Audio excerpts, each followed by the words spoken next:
Welcome to Nocturnal Tales. Tonight we return to a story some of you may remember, The Newlywed's Shadow, one of our earlier mysteries, now substantially rewritten and polished to match the style and depth of our more recent episodes. If you listen to the original, we think you'll find this version richer, sharper, and closer to what the story always wanted to be. And if this is your first time, you are arriving at the better draft. We begin at the Old Bailey on a foggy autumn morning in 1936, where the gallery is packed to suffocation and half of London has come to watch a young woman be destroyed. Lady Beatrice Langston stands accused of poisoning her husband, a proud baronet who valued tradition, obedience, and the Langston name with almost religious seriousness. The prosecution's case is neat.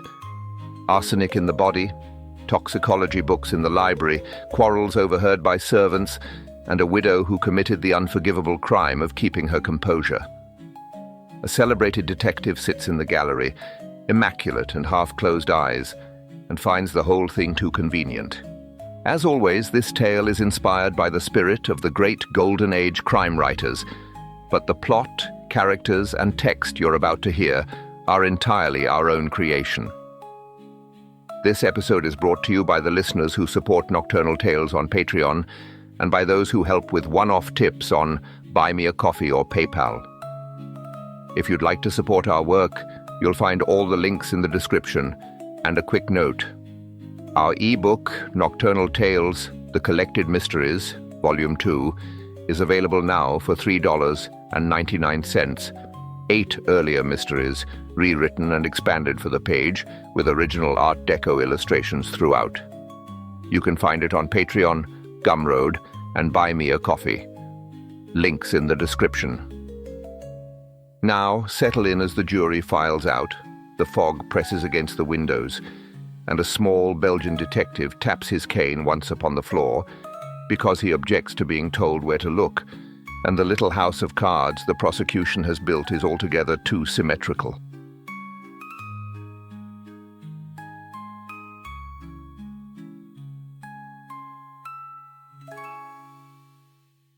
Chapter 1.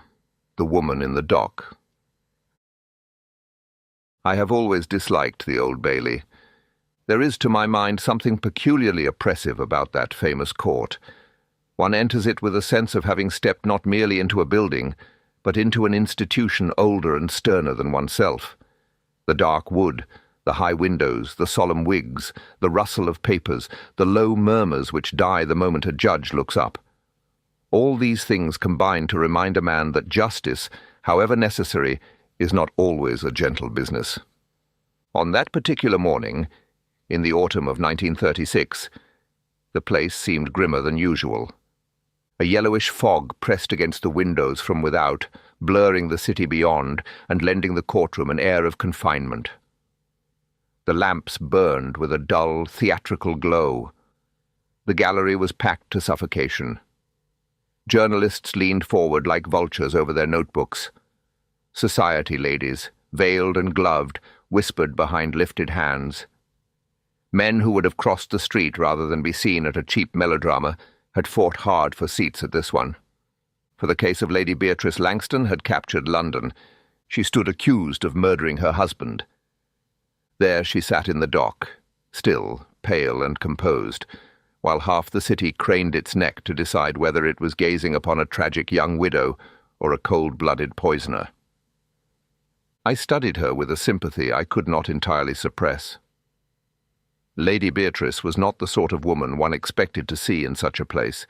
She was perhaps 30, with auburn hair arranged neatly beneath a dark hat, and a face whose beauty came less from softness than from intelligence.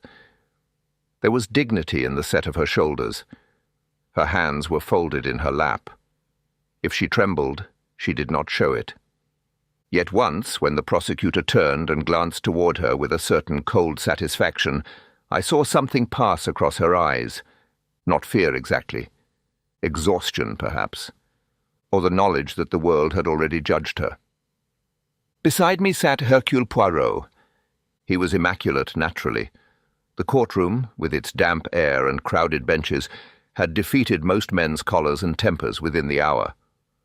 Poirot's collar remained snowy, his shoes shone like polished jet, and his magnificent moustaches were arranged with a precision that would have done credit to an engineer. He sat very upright, hands resting upon the head of his cane, his eyes half closed. To a stranger he might have seemed almost sleepy. I knew better. When Poirot looked like that, the machinery of his mind was at its most dangerous. "You are interested, Poirot?" I whispered. He did not turn his head. "But yes, Hastings, I am interested." "In Lady Beatrice?" "In the arrangement." I frowned. "What arrangement?" "The arrangement of the case against her. It is so neat, so complete, so very convenient." That was pure Poirot. Give him a clear case, and he immediately mistrusted it. The facts, as they had been laid before the court, appeared damning enough. Sir Hugh Langston, Baronet, had died 3 months after his marriage to Lady Beatrice. He had been a man of old family and older opinions, proud, stiff, conservative, and devoted to the Langston name with almost religious seriousness. His marriage had surprised society.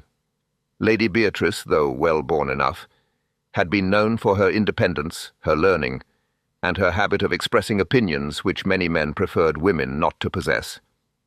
There had been talk, naturally. There is always talk when money, marriage, and temperament are found under the same roof. The Langston house in Belgravia had become, so the newspapers hinted, a battlefield fought with politeness. Sir Hugh valued tradition, obedience, and lineage. Lady Beatrice valued books, reform, and the right to think for herself. The public, which likes its tragedies simple, had decided that such a marriage must end badly, and indeed it had. The death had occurred during a dinner at the Langston house, a formal affair, attended by family friends and several figures of some consequence. Sir Hugh, seated at the head of his own table, had been in good spirits. He had laughed, told some story of his youth, raised his glass. Then his hand had faltered. According to the witnesses, his face changed almost at once. He complained of a burning sensation, clutched at his throat, and attempted to rise.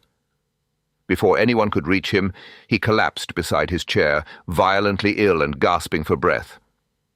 The doctor, summoned with all haste, could do nothing. The post-mortem revealed arsenic. And from that moment the shadow fell upon Lady Beatrice. The prosecution had made much of her supposed calm. While others had cried out, rushed about, or lost their heads entirely, she had remained composed. She had knelt beside her husband, had asked for water, had ordered the servants to send for the doctor, and had answered questions clearly. To my mind, this proved nothing except courage. To the prosecution, it proved calculation. There were other points, and ugly ones. Books on toxicology had been found in Lady Beatrice's library. She had purchased, some weeks before, a volume concerning famous poison trials. Several servants had testified that Sir Hugh had been unwell in the days before his death, complaining of stomach pains and nausea. One maid, in a trembling voice, had said that Lady Beatrice and Sir Hugh had quarrelled bitterly the week before the dinner. "And what was the subject of that quarrel?" the prosecutor asked. The girl lowered her eyes. "I couldn't rightly say, sir, but Sir Hugh said her ladyship had brought shame into the house, and her ladyship said she would not be treated like a prisoner." There had been a great stirring in court at that. Poirot merely opened his eyes a little wider. The judge, a heavy man with a voice like a closing door, restored order. He had the manner of one who believed emotion an inconvenience, and murder a matter to be tidied away by procedure. His summing up had not yet come, but one felt already the direction in which the wind blew. The prosecution's case was simple. Lady Beatrice, trapped in an unhappy marriage, had poisoned her husband with arsenic, first in small doses to weaken him, then finally and fatally at dinner. Her knowledge came from her books. Her motive was resentment. Her reward would be freedom, wealth, and control of the Langston estate. It was, as Poirot had said, neat. Too neat, perhaps. A footman was called, then the butler, then the maid again. Each added some small weight to the same scale. Sir Hugh had been ill. Lady Beatrice had read strange books. There had been quarrels. She had not wept loudly enough. She had not fainted. She had behaved, in short, unlike the sentimental picture of widowhood that the public prefers. I found myself growing angry. "There is no justice," I murmured, "in condemning a woman because she keeps her head." Poirot's gaze remained fixed upon the witness box. "Ah, Hastings. Sometimes society forgives a crime more readily than it forgives a woman for being composed." It was a sharp remark, and unlike Poirot in its sadness. Lady Beatrice herself did not look toward us. She sat very still. Only once did she move, when the prosecutor mentioned the books found in her library. Then her chin lifted a fraction, and I saw, not guilt, but indignation. That, I thought, was the real woman, not a trembling victim, not a murderess. A proud, clever woman who knew that intelligence itself had been entered as evidence against her. The court adjourned shortly after 4. The judge rose.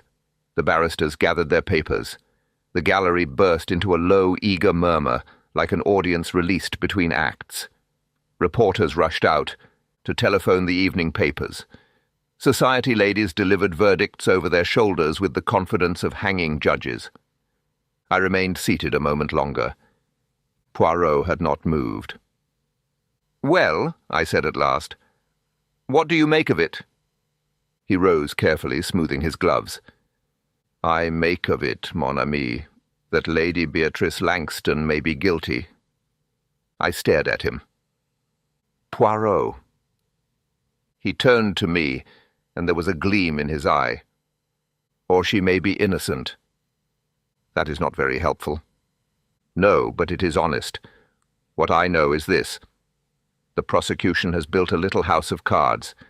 It is elegant, it is symmetrical, it pleases the eye. But I ask myself, who arranged the cards? "You think someone has framed her?" "I think," said Poirot, "that someone wished the police to look only in one direction."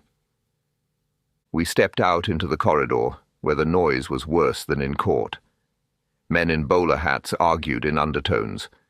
A woman declared loudly that no decent wife studied poisons. A reporter darted past us with ink on his fingers and blood in his imagination. Poirot paused near a window. Beyond it, London lay under fog.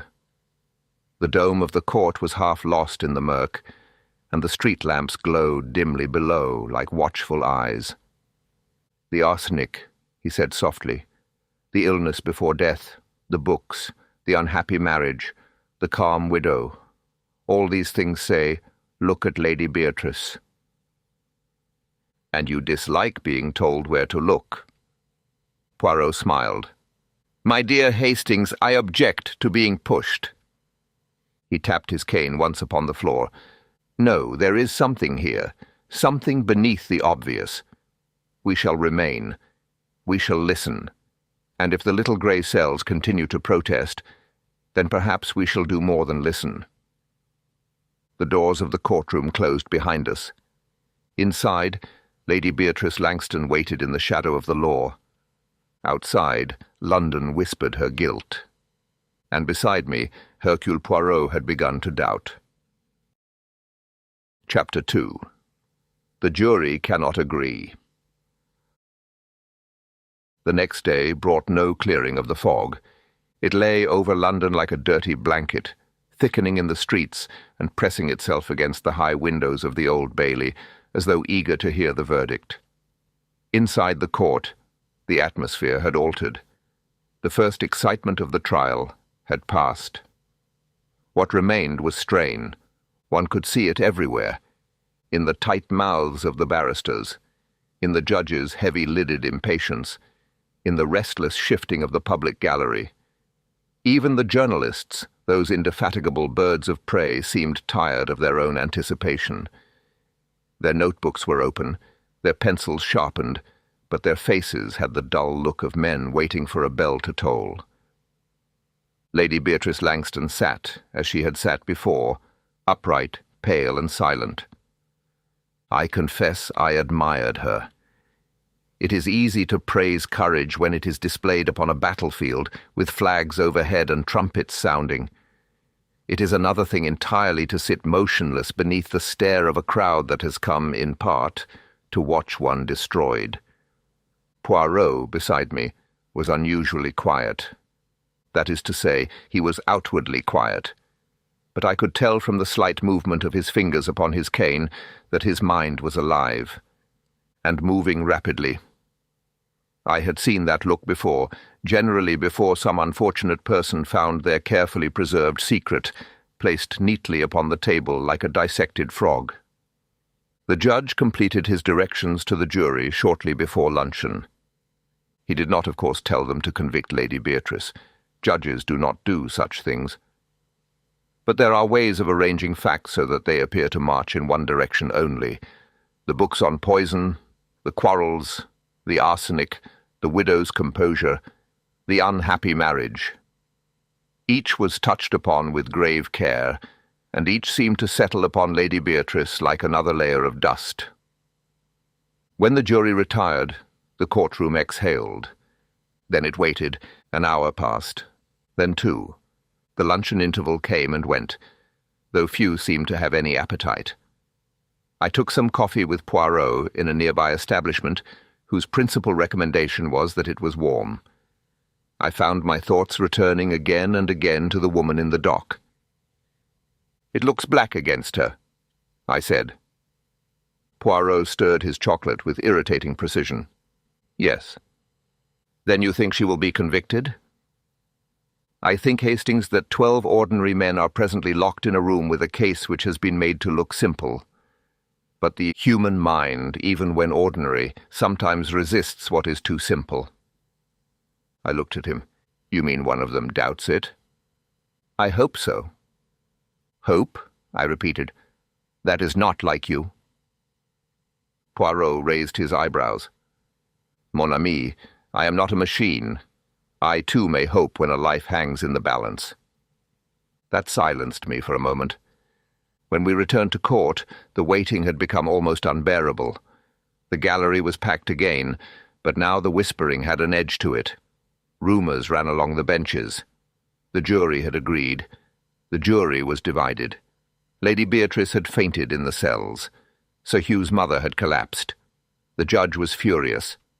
The Home Secretary was watching the case personally. None of these things, as far as I could tell, had the slightest foundation. Poirot sat unmoved. At last, near 4 o'clock, the door opened. The jury filed in. I have rarely seen 12 men look less triumphant. Their faces were drawn, their eyes tired. The foreman, a narrow fellow with spectacles and a nervous throat, seemed to have aged 10 years since morning. He avoided looking at Lady Beatrice. The clerk rose. "Gentlemen of the jury, are you agreed upon your verdict?" The foreman swallowed. "We are not." A sound moved through the courtroom, not quite a gasp, not quite a whisper, but something between the two. Lady Beatrice closed her eyes for half a second. That was all. The judge leaned forward. "You are unable to agree?" "Yes, my lord." "After due consideration?" "Yes, my lord." The judge's face hardened. He had the air of a man who disliked disorder in all its forms, including uncertainty. "Very well, the jury will be discharged. The defendant will remain in custody pending the decision of the Crown regarding a retrial." The gavel fell. That was all. A woman's life suspended by disagreement. The court erupted. Journalists sprang up. Barristers conferred. Society murmured with renewed appetite, for uncertainty is even better than a verdict if one's chief interest is conversation. Lady Beatrice was led away, still, composed, though I saw her hand tighten once upon the rail before she disappeared below. Poirot rose. "Come, Hastings." "Where?" "To speak with the judge." I stared. Can one simply speak with a judge? One can attempt it. There are moments in my life when I have followed Poirot chiefly because stopping him would have required more courage than I possessed. This was one of them. He moved through the confusion with that small, precise dignity of his, ignoring the journalists and slipping past clerks with the air of a man whose business was too important to be questioned. I followed, attempting to look as though I too had every right to be there. By good fortune, or by that mysterious force which seems to arrange itself around Poirot when he is determined, we caught the judge before he withdrew entirely. The old gentleman looked up from his papers with irritation, then recognition. "Monsieur Poirot." Poirot bowed. "My lord, I apologize for the intrusion." "Do you?" "Profoundly. But I must ask a favor." The judge's brows rose. "A favor?" "I wish to visit Lady Beatrice Langston at Holloway." The judge's expression did not soften, but it became more attentive. "You have taken an interest in the case?" "I have taken an interest in the doubt. The jury has supplied enough of that for one day." "Perhaps, but I believe there is more to be found." The judge studied him. For a moment I thought he would refuse. Then he sighed. "You understand, Monsieur Poirot, that this remains a matter of extreme delicacy." "Perfectly." "You are not retained by the defense?" "No." "Nor by the Crown?" "No." "Then what exactly are you?" Poirot drew himself up. "I am a servant of order, my lord." It was an answer only Poirot could have given without sounding absurd. The judge looked at him for a long moment.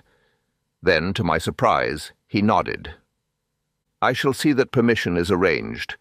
You may speak with her under supervision, but I warn you, if you intend to stir up theatrics, I shall regret my indulgence." Poirot bowed again. "I detest theatrics, my lord." This was so untrue that I nearly coughed. Outside, the fog had deepened. The court lamps glowed behind us as we took a cab northward.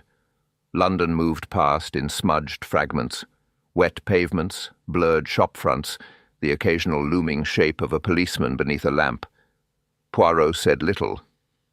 He sat with his gloved hands folded over his cane, eyes fixed upon nothing. Holloway Prison was not a place to lift the spirits. It rose out of the dusk like a moral reproach, all stone, iron, and severity. Within, the air was colder than outside. Doors clanged, footsteps echoed.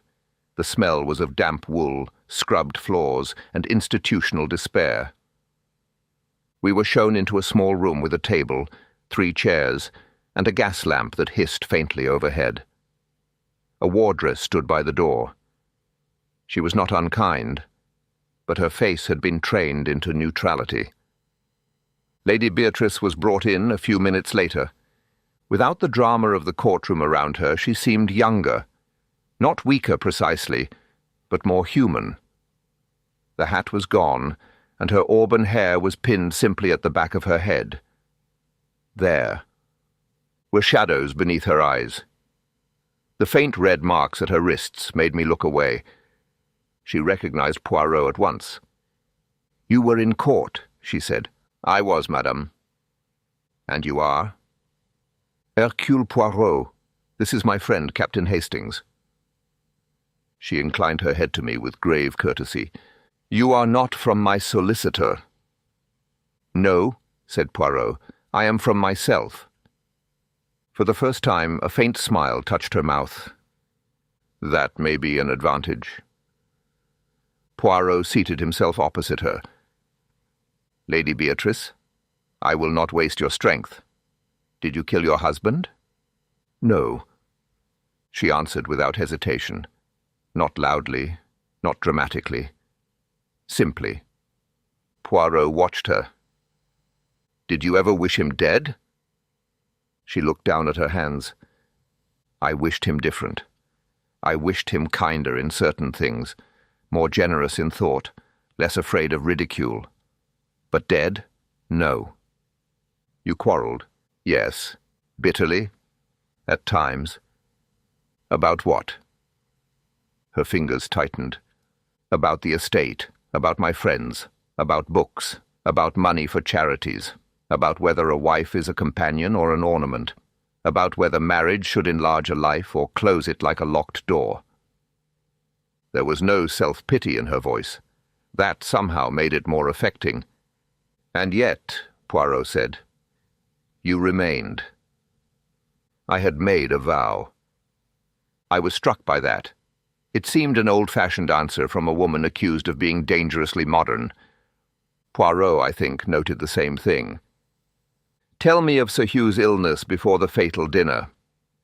He had been unwell for some weeks, nothing dramatic, nausea, stomach discomfort, a weakness that irritated him more than it alarmed him. Dr. Sinclair said it was digestive. Did Sir Hugh believe that? At first. Later, I think he grew uneasy. In what way? She hesitated. He became suspicious. Of you? Her eyes met his. Perhaps, or of everyone. Hugh was not a man who enjoyed feeling vulnerable. Illness made him angry. Did he say anything unusual before his death? Lady Beatrice considered. 2 days before the dinner, I found him in the library with some estate papers. He looked disturbed. When I asked what was wrong, he said, "There are some forms of betrayal that a man invites by being a fool." I asked what he meant. He told me not to concern myself. Poirot's eyes sharpened. Estate papers? I believe so. Who handled such matters for him? Victor Grayson, mostly, his cousin and solicitor. And Mr. Edward Langston. Her mouth tightened slightly. Edward involved himself when it suited him, usually when he needed money. You did not like your brother-in-law? I pitied him. That is not quite the same thing. Poirot nodded. And Lady Constance? A brief silence followed. My mother-in-law never forgave Hugh for marrying me. Why? Because I was not selected by her.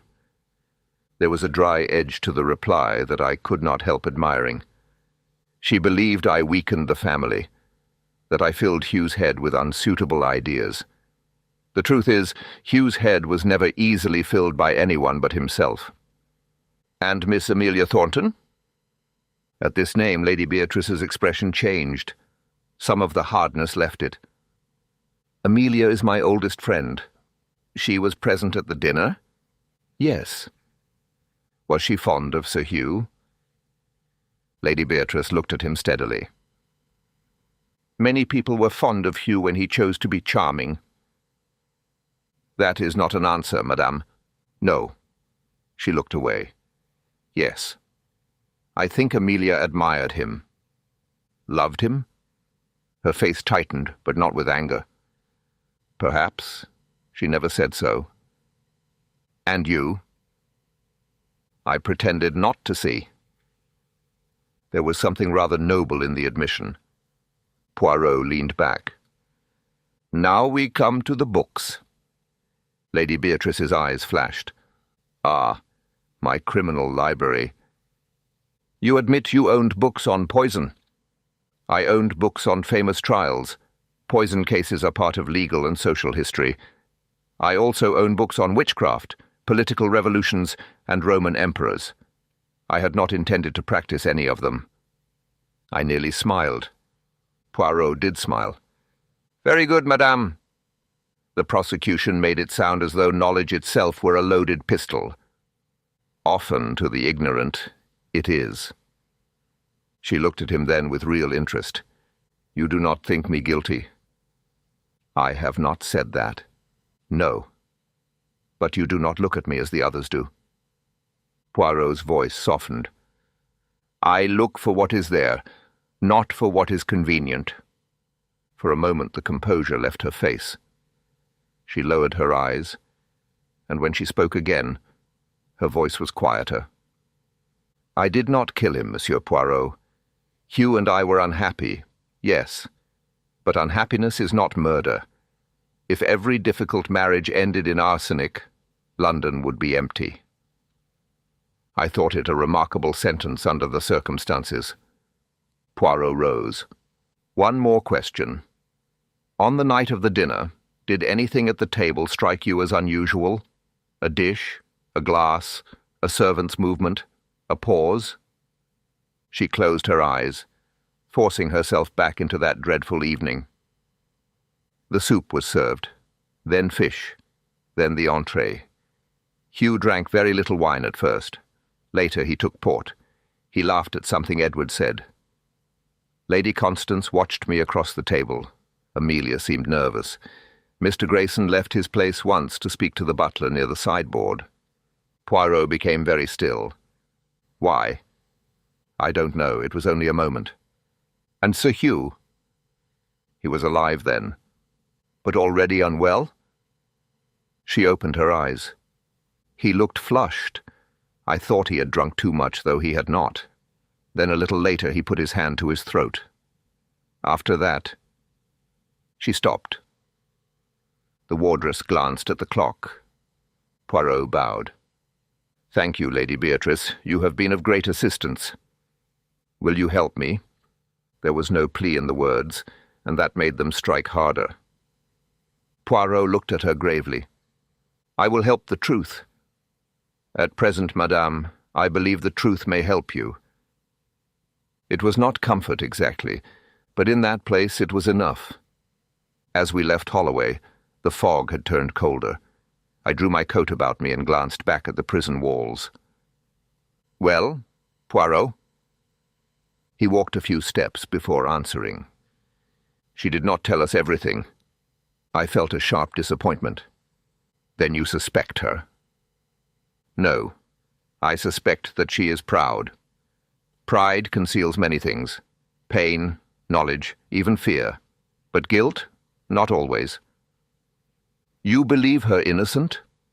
Poirot stopped beneath a lamp. The fog gathered about him, softening his outline, while his eyes remained bright and very much alive. "I believe, Hastings, that Sir Hugh Langston was not murdered merely by a resentful wife. There is money in this. Old pride, family secrets, perhaps love also. And somewhere among these respectable people there is one who thought arsenic a tidy solution." He tapped his cane once upon the pavement.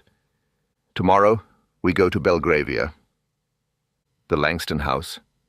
"Yes, the dead man's house. The place where everyone behaved correctly, and one person behaved very badly indeed." He turned toward the waiting cab. "And there, mon ami, we shall begin properly." Chapter 3. The House in Belgravia. The Langston house stood in Belgravia behind iron railings and a row of plane trees whose bare branches scraped at the morning sky. It was not, strictly speaking, a beautiful house. It was too severe for that. The stone facade had been built to impress rather than charm, and the tall windows looked down upon the street with a kind of ancestral disapproval. One felt at once that generations of Langstons had lived there, dined there, quarrelled there, and expected the rest of the world to know its place. Poirot regarded it with interest.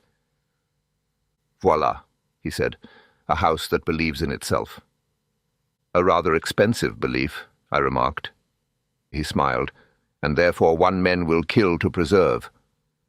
The door was opened by the butler, a tall, spare man named Cresswell, whose face had the smooth blankness peculiar to excellent servants and bad portraits. He knew Poirot by reputation, which saved us a tiresome exchange, though he did not seem pleased to admit us. "Lady Constance is expecting you, sir." "Ah," said Poirot, "then we are fortunate." "I could not say, sir." It was delivered so gravely that I nearly laughed. We followed him across a marble hall where portraits of dead Langstons lined the walls. They were an uninviting collection: admirals, judges, landowners, and one bishop, all painted in attitudes suggesting that laughter had been regarded in the family as a foreign vice. Their eyes seemed to follow Lady Beatrice's imagined disgrace through the house, even now. Poirot noticed my glance. "The ancestors disapprove of us, Hastings. They look as though they disapprove of everyone." Just so, it is a useful family habit. We were shown into a drawing room of considerable size and very little comfort. Heavy curtains, dark furniture, silver-framed photographs, a great fireplace, and an atmosphere of mourning worn like a uniform. Lady Constance Langston sat near the hearth in a high-backed chair, dressed in black from throat to wrist. She was not old, perhaps 60, but she had arranged herself in old age as though it were a position of authority. Her hair was iron grey. Her eyes were colder. "Monsieur Poirot," she said. "Captain Hastings." Her voice made my military rank sound like a personal failing. Poirot bowed. "Madame, I thank you for receiving us. I am receiving you because the judge appears to tolerate your interference." "A wise man, the judge." Her mouth tightened. "I should not have chosen that word yesterday." Poirot seated himself, only after she gave the faintest possible indication that he might. I took a chair somewhat behind him and tried not to feel like a schoolboy before a headmistress. "You wish to ask questions," Lady Constance said. "Ask them. Let us begin with your son." For a moment something moved in her face. Grief, certainly, but grief hardened by anger. My son was a good man. I do not doubt that he had many virtues. That is a cautious phrase. I am a cautious man.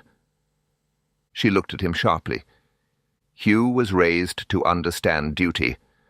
That is a word modern people find inconvenient, but this family has survived because of it. And Lady Beatrice did not understand duty? She understood herself. There is a difference. The answer came too quickly. Poirot heard it. So did I. "You disapproved of the marriage," he said. "I disapproved of the haste. I disapproved of the blindness. I disapproved of a woman who came into this house and immediately set about judging it." "In what way?" Lady Constance's fingers closed over the arm of her chair. She had opinions about the estate, the servants, the tenants, Hugh's obligations, my influence. She thought herself very enlightened because she had read more books than were good for her. "That is often said by those who have read too few," Poirot murmured. Lady Constance's eyes flashed. "I did not kill my son, Monsieur Poirot. No one has suggested it. You are suggesting everything." This, I reflected, was uncomfortably true. Poirot inclined his head.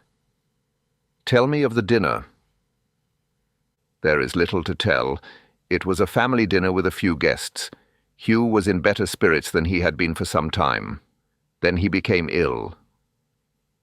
"Before he collapsed, did he seem distressed?" "He seemed flushed. Irritable, perhaps." "With whom?" "With no one in particular." "Did he speak privately to anyone?" She hesitated. "Victor Grayson arrived early. He and Hugh spoke in the library before dinner." "On estate business?" "I assume so." "You did not ask?" "My son's affairs were his own." It was a proud answer. It was also, I thought, not entirely true. Lady Constance did not strike me as a woman who left any affair alone if it touched the family name. Poirot went on, "And Edward Langston?" "My younger son is weak." The contempt in her voice was startling. "He gambles?" "He wastes. Gambling is merely one of the ways he does it." "Sir Hugh knew?" "Hugh was generous where Edward was concerned, too generous." "And Lady Beatrice?" Lady Constance's lips thinned.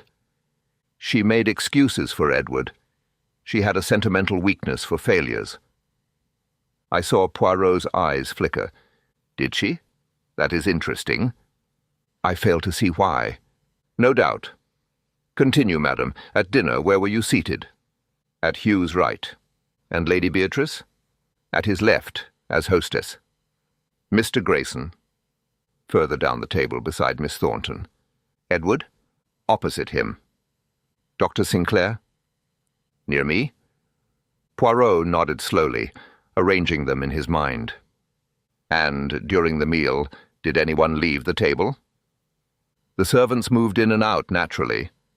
Among the guests? Victor stepped away once, I believe. Some matter with Cresswell.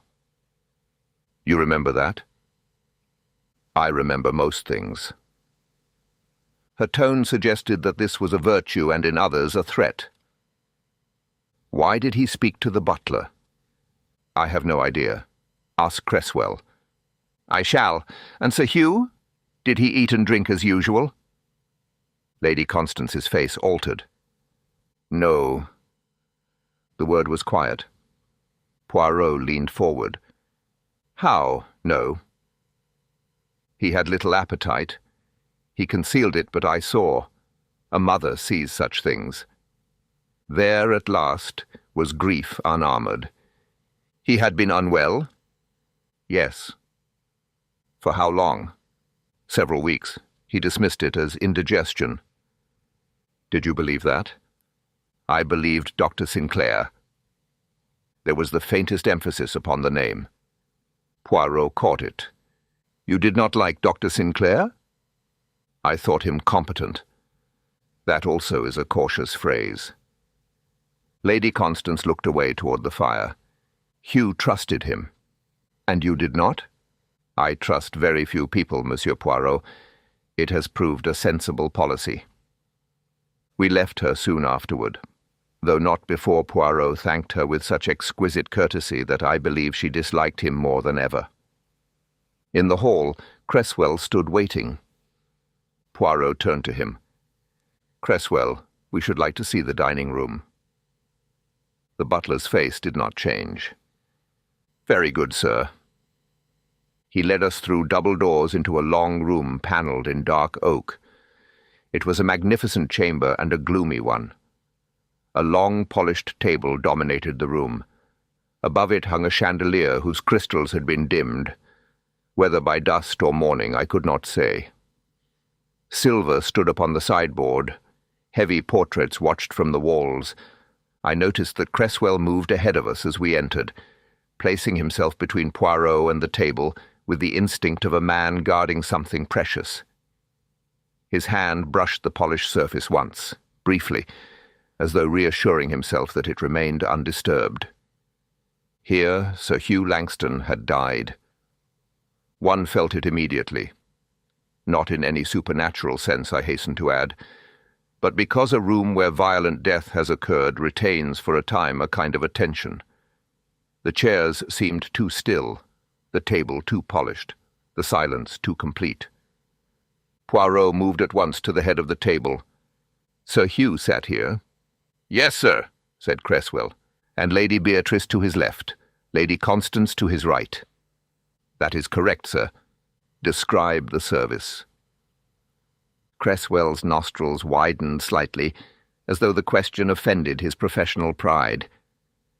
Soup, turbot, lamb cutlets, asparagus, savoury, dessert, then port. Who served Sir Hugh? I did, sir, with assistance from William, the footman. Did Lady Beatrice handle his food or glass? No more than any hostess might, sir. She passed the salt once, I believe. And the wine?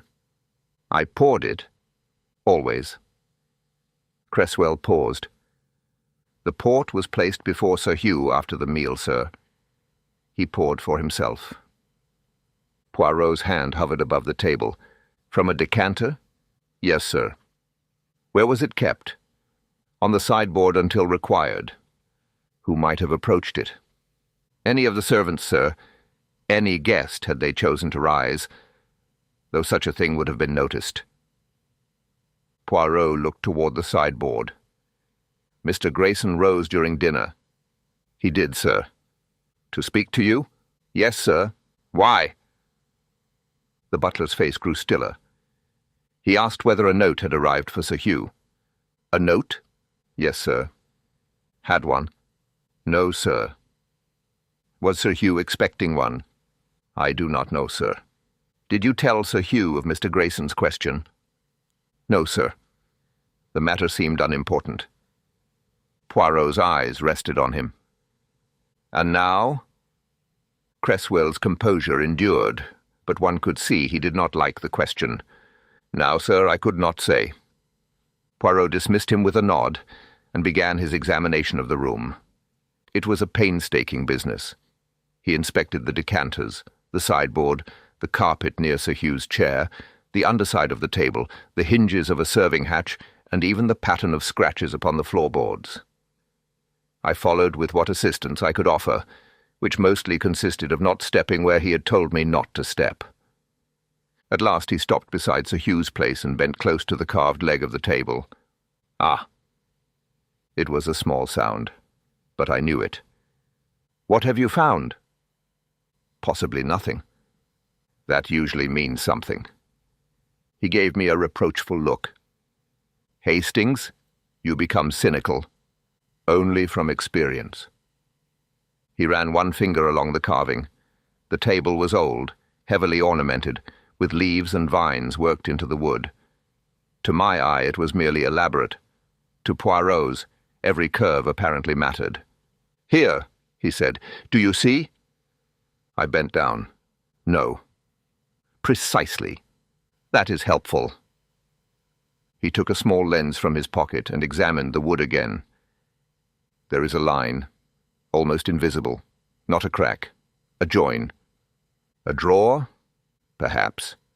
In the table?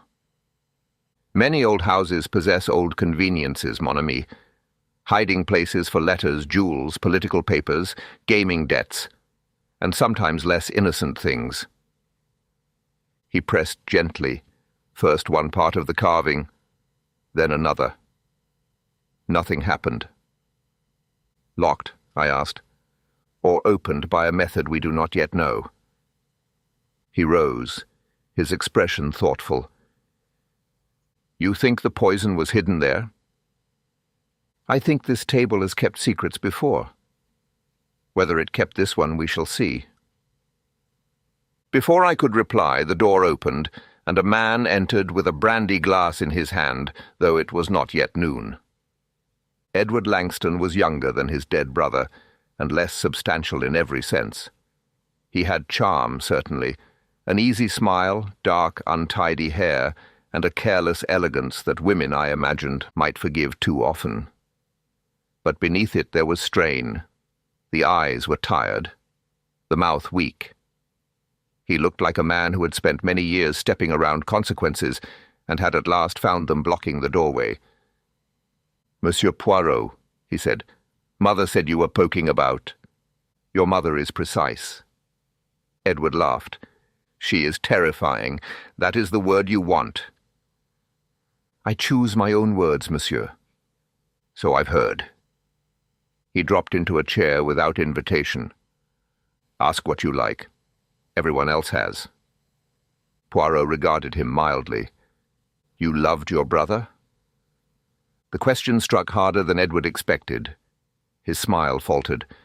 Yes, damn it, yes. Hugh could be pompous, narrow, and impossible, but he was my brother. And he helped you. Edward looked into his glass.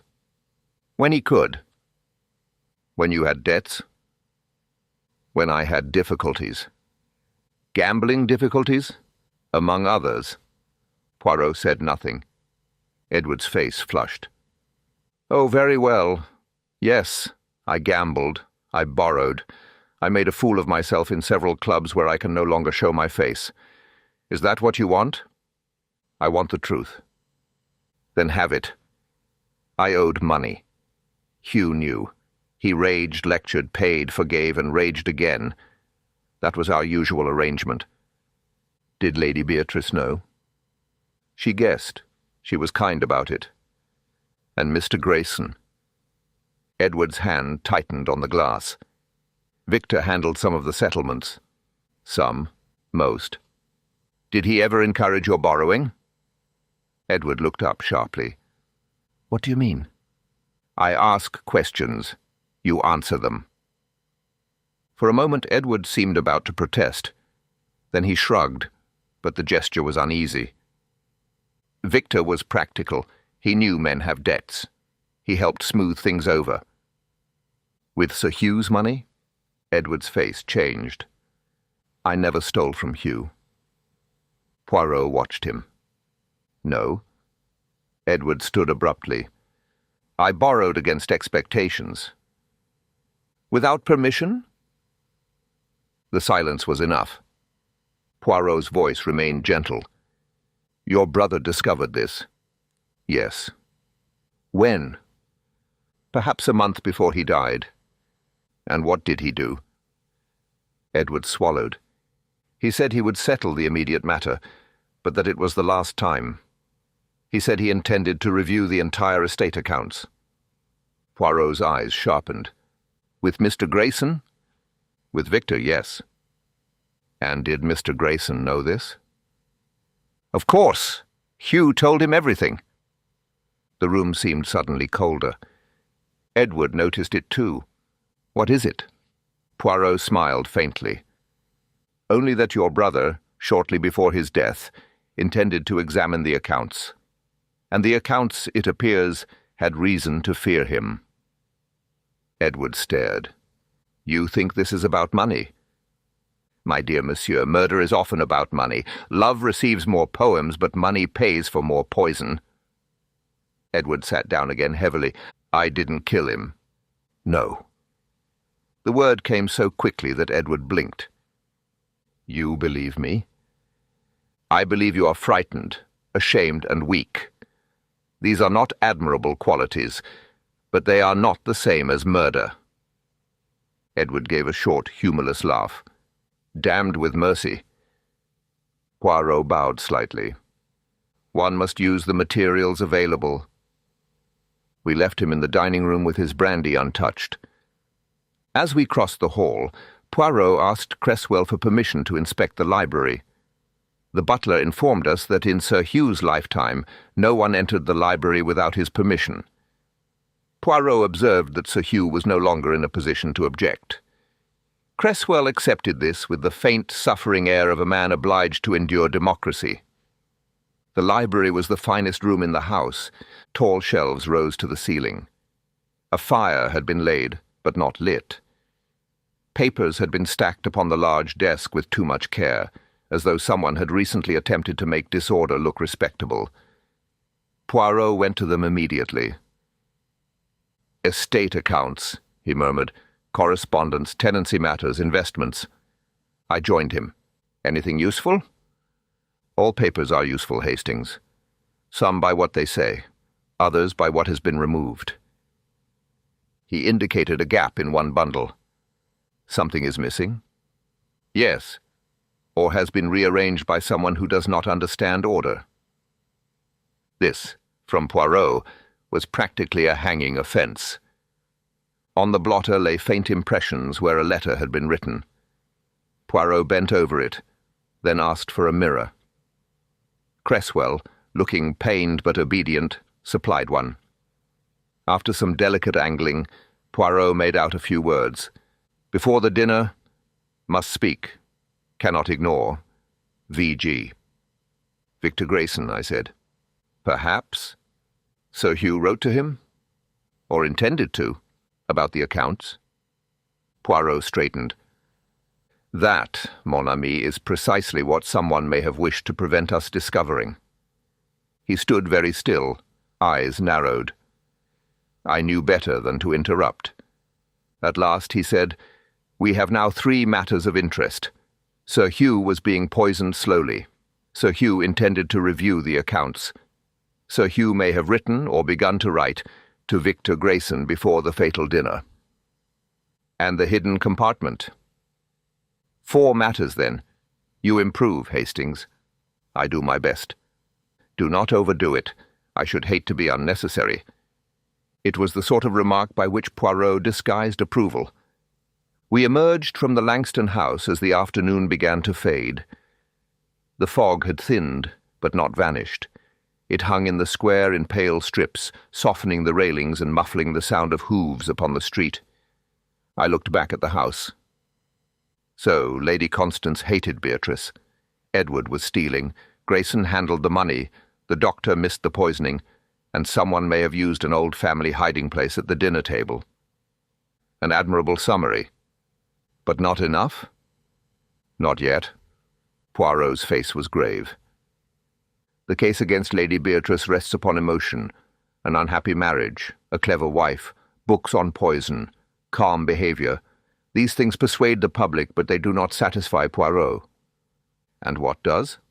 Order, method, motive correctly placed, opportunity that is not imagined, but proved. He glanced back at the dark windows of the Langston house. This crime was not a fit of passion. It was arranged, rehearsed, planted. Someone has used the prejudices of the household as one uses a stage curtain, to direct the audience's eye while the true action takes place elsewhere. I felt a chill that had nothing to do with the weather. And Lady Beatrice? She was not only accused, Hastings. She was selected. With that, he turned away from the house, and I, following, had the uneasy sensation that behind those tall windows, the dead Sir Hugh Langston's secrets had only just begun to stir. Chapter 4. Friends, Doctors, and Other Dangerous People. Poirot was in excellent spirits the next morning, which generally meant that someone else was about to become extremely uncomfortable. He breakfasted with his usual care, 2 rolls of identical size, an egg boiled to his exact requirements, and coffee which he had supervised so closely that I pitied the poor woman who had brought it up. I, meanwhile, was still thinking of the Langston dining table, that almost invisible seam in the carved wood, and the faint impression of Sir Hugh's unfinished letter. V.G. Victor Grayson. It seemed a promising trail. Naturally, Poirot refused to begin there. "We go first," he announced, "to Bloomsbury." "Bloomsbury?" "To see Miss Amelia Thornton." "Lady Beatrice's friend?" "Her oldest friend. Such people are very useful, Hastings. They know the truth one says aloud, and also the truth one has forgotten one has revealed." Miss Thornton lived in a modest flat in a red brick house off Russell Square. After the grandeur of Belgravia, it had an air of almost scholarly poverty. Clean curtains, worn carpet, crowded bookshelves, and a sitting room in which everything had been preserved because nothing could afford to be replaced. She received us nervously. She was a slight woman, perhaps a year or 2 younger than Lady Beatrice, with soft brown hair and the anxious expression of one who has spent too long apologizing for occupying space. Yet there was gentleness in her face, and a loyalty that showed itself immediately when Poirot spoke Lady Beatrice's name. "She did not do it," Miss Thornton said before he had properly sat down. Poirot inclined his head. "That is your belief?" "It is my certainty." "Certainty is a dangerous luxury, mademoiselle. Not where Beatrice is concerned." She spoke with sudden firmness. It was the first time her voice had lost its tremor. Poirot observed her with interest. "You have known her long?" "Since we were girls.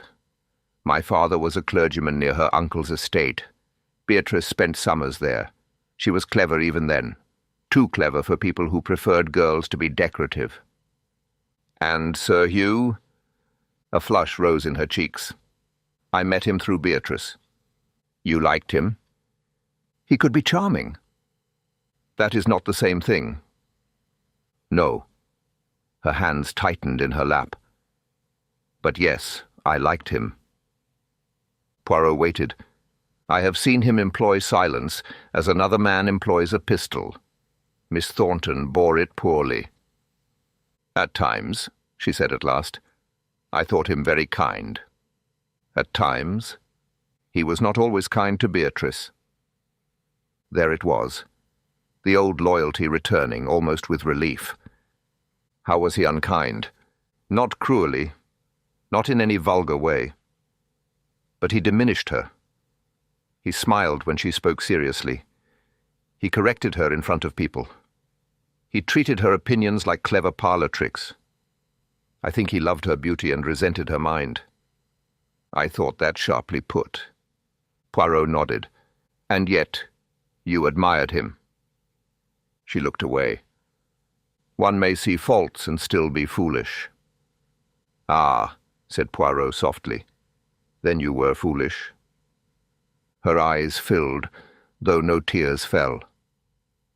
I loved him, if that is what you wish me to say. The room seemed suddenly very still, and Lady Beatrice knew. I think she guessed. Was she angry? No, that was almost worse. She was gentle. And you, were you angry? At myself. Not at her. Miss Thornton's face changed. For a moment the timid woman vanished, and something fierce stood in her place. Never at Beatrice, never. She had done nothing but marry the man she loved. Did she love him?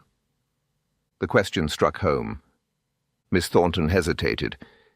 She wanted to. Perhaps that is not quite the same thing. Poirot's eyes brightened. You choose your words carefully. I have had time to think. Then think back to the night of the dinner. What do you remember? Her fingers moved restlessly over the edge of a handkerchief. I remember the table, the candles, Lady Constance watching Beatrice as if waiting for her to make some error, Edward drinking too much, Mr. Grayson laughing with Sir Hugh, though he looked strained.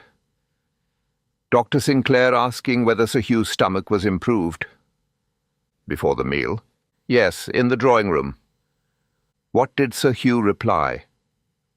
He said he was tired of being fussed over. Then he laughed and said if he were poisoned, at least it would make the evening memorable. I looked at Poirot. He remained expressionless. Those were his words? Not exactly, perhaps, but very nearly. And how did the others react? Lady Constance told him not to be vulgar. Beatrice looked upset. Dr. Sinclair said indigestion was not poison. Mr. Grayson laughed too loudly. Too loudly? Yes, I remember because it made Sir Hugh look at him. Poirot leaned forward. With suspicion? With irritation? No, perhaps not. With curiosity. And at dinner? Sir Hugh was flushed. He ate little. When the port came, he raised his glass to Beatrice. He said something about her bringing new life into a dusty old house. That sounds affectionate. It was. Beatrice smiled. Lady Constance did not. And then? Mr. Grayson rose and spoke to the butler near the sideboard. I remember because he stood between me and the decanter for a moment. The port decanter? I believe so. Did he touch it? She frowned, concentrating. I cannot swear to it. He may only have gestured. Poirot sat back. After Sir Hugh collapsed, what did Lady Beatrice do? She went to him at once. She told them to send for Dr. Sinclair, then remembered he was already there. She asked for water. She loosened Sir Hugh's collar. She was calm because someone had to be. Everyone else was useless. Her voice broke on the last word. Poirot rose. You have helped us greatly, mademoiselle. Will it be enough? That depends upon what others have failed to remember. As we left, she followed us to the door. Monsieur Poirot. He turned. If Beatrice is freed, do not let them make her small again. It was an odd request. Poirot seemed to understand it. No, mademoiselle, he said. I do not think Lady Beatrice was made for smallness. Our next call was upon Dr. Archibald Sinclair in Marylebone. His practice occupied the ground floor of a narrow, respectable house that smelled faintly of carbolic and furniture polish. Dr. Sinclair himself was a tall, gaunt man with a serious face, pale eyes, and hands so clean they looked almost bloodless. He greeted Poirot with professional courtesy, and me with a nod that suggested soldiers were medically simple creatures. You have questions about Sir Hugh, he said. I have questions about his illness, Poirot replied. Sinclair's expression hardened slightly. I gave my evidence in court. Evidence is what a man says when compelled. Conversation is sometimes more useful. The doctor did not smile. Sit down. We did. Poirot placed his hat carefully upon his knees. You treated Sir Hugh for indigestion? Yes. For how long? 5 or 6 weeks. Symptoms? Nausea, abdominal discomfort, occasional vomiting, weakness, irritability. He complained of a metallic taste once, but such descriptions are often unreliable. Unreliable. Patients observe badly. Poirot looked wounded on behalf of observation. And you did not suspect arsenic? No. Why? Because arsenic poisoning was unlikely. That is not a medical reason. That is a social one. Sinclair's eyes sharpened. Very well. Because the symptoms were intermittent, the household diet rich, Sir Hugh overworked, and the complaints consistent with ordinary gastric disturbance. You prescribed a tonic? Yes. What was in it? Bismuth, bicarbonate, gentian, peppermint water. No arsenic. The doctor's mouth tightened. Certainly not. You had arsenic in your surgery, as any physician might, in controlled preparations. Locked away? Of course. Who had access? I did. My assistant, under supervision. No one else. Poirot nodded pleasantly. Sir Hugh trusted you. He did. Lady Constance did not. For the first time, Sinclair looked faintly amused. Lady Constance trusts no one unless they are dead and painted in oils. I laughed before I could stop myself. Poirot did not, but his moustache twitched. And Lady Beatrice? She asked sensible questions. About her husband's illness? Yes. And about poisons? The doctor paused. Once. Ah. She asked whether arsenic poisoning could resemble indigestion. I sat forward. When was this? Perhaps a week before Sir Hugh died. Poirot's expression did not change. And you did not mention this in court? I was not asked.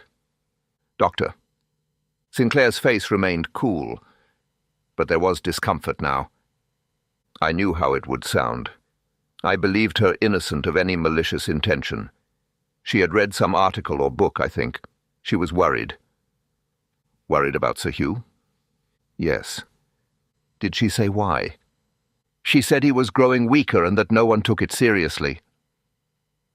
Poirot's voice softened. And did you then take it seriously? Sinclair looked away. Not seriously enough. It was the first human answer he had given. Poirot did not press immediately. He allowed the silence to sit between them. At last he asked, On the night Sir Hugh died, you were present from the beginning? Yes. I had been invited to dinner. As doctor or guest? As both, perhaps. Lady Constance insisted. Sir Hugh had been unwell and she was anxious. Where were you seated? Near Lady Constance. Could you see Sir Hugh clearly? Yes. Did you see Lady Beatrice administer anything to him? No. Did you see anyone else do so? No. Mr. Grayson rose during dinner.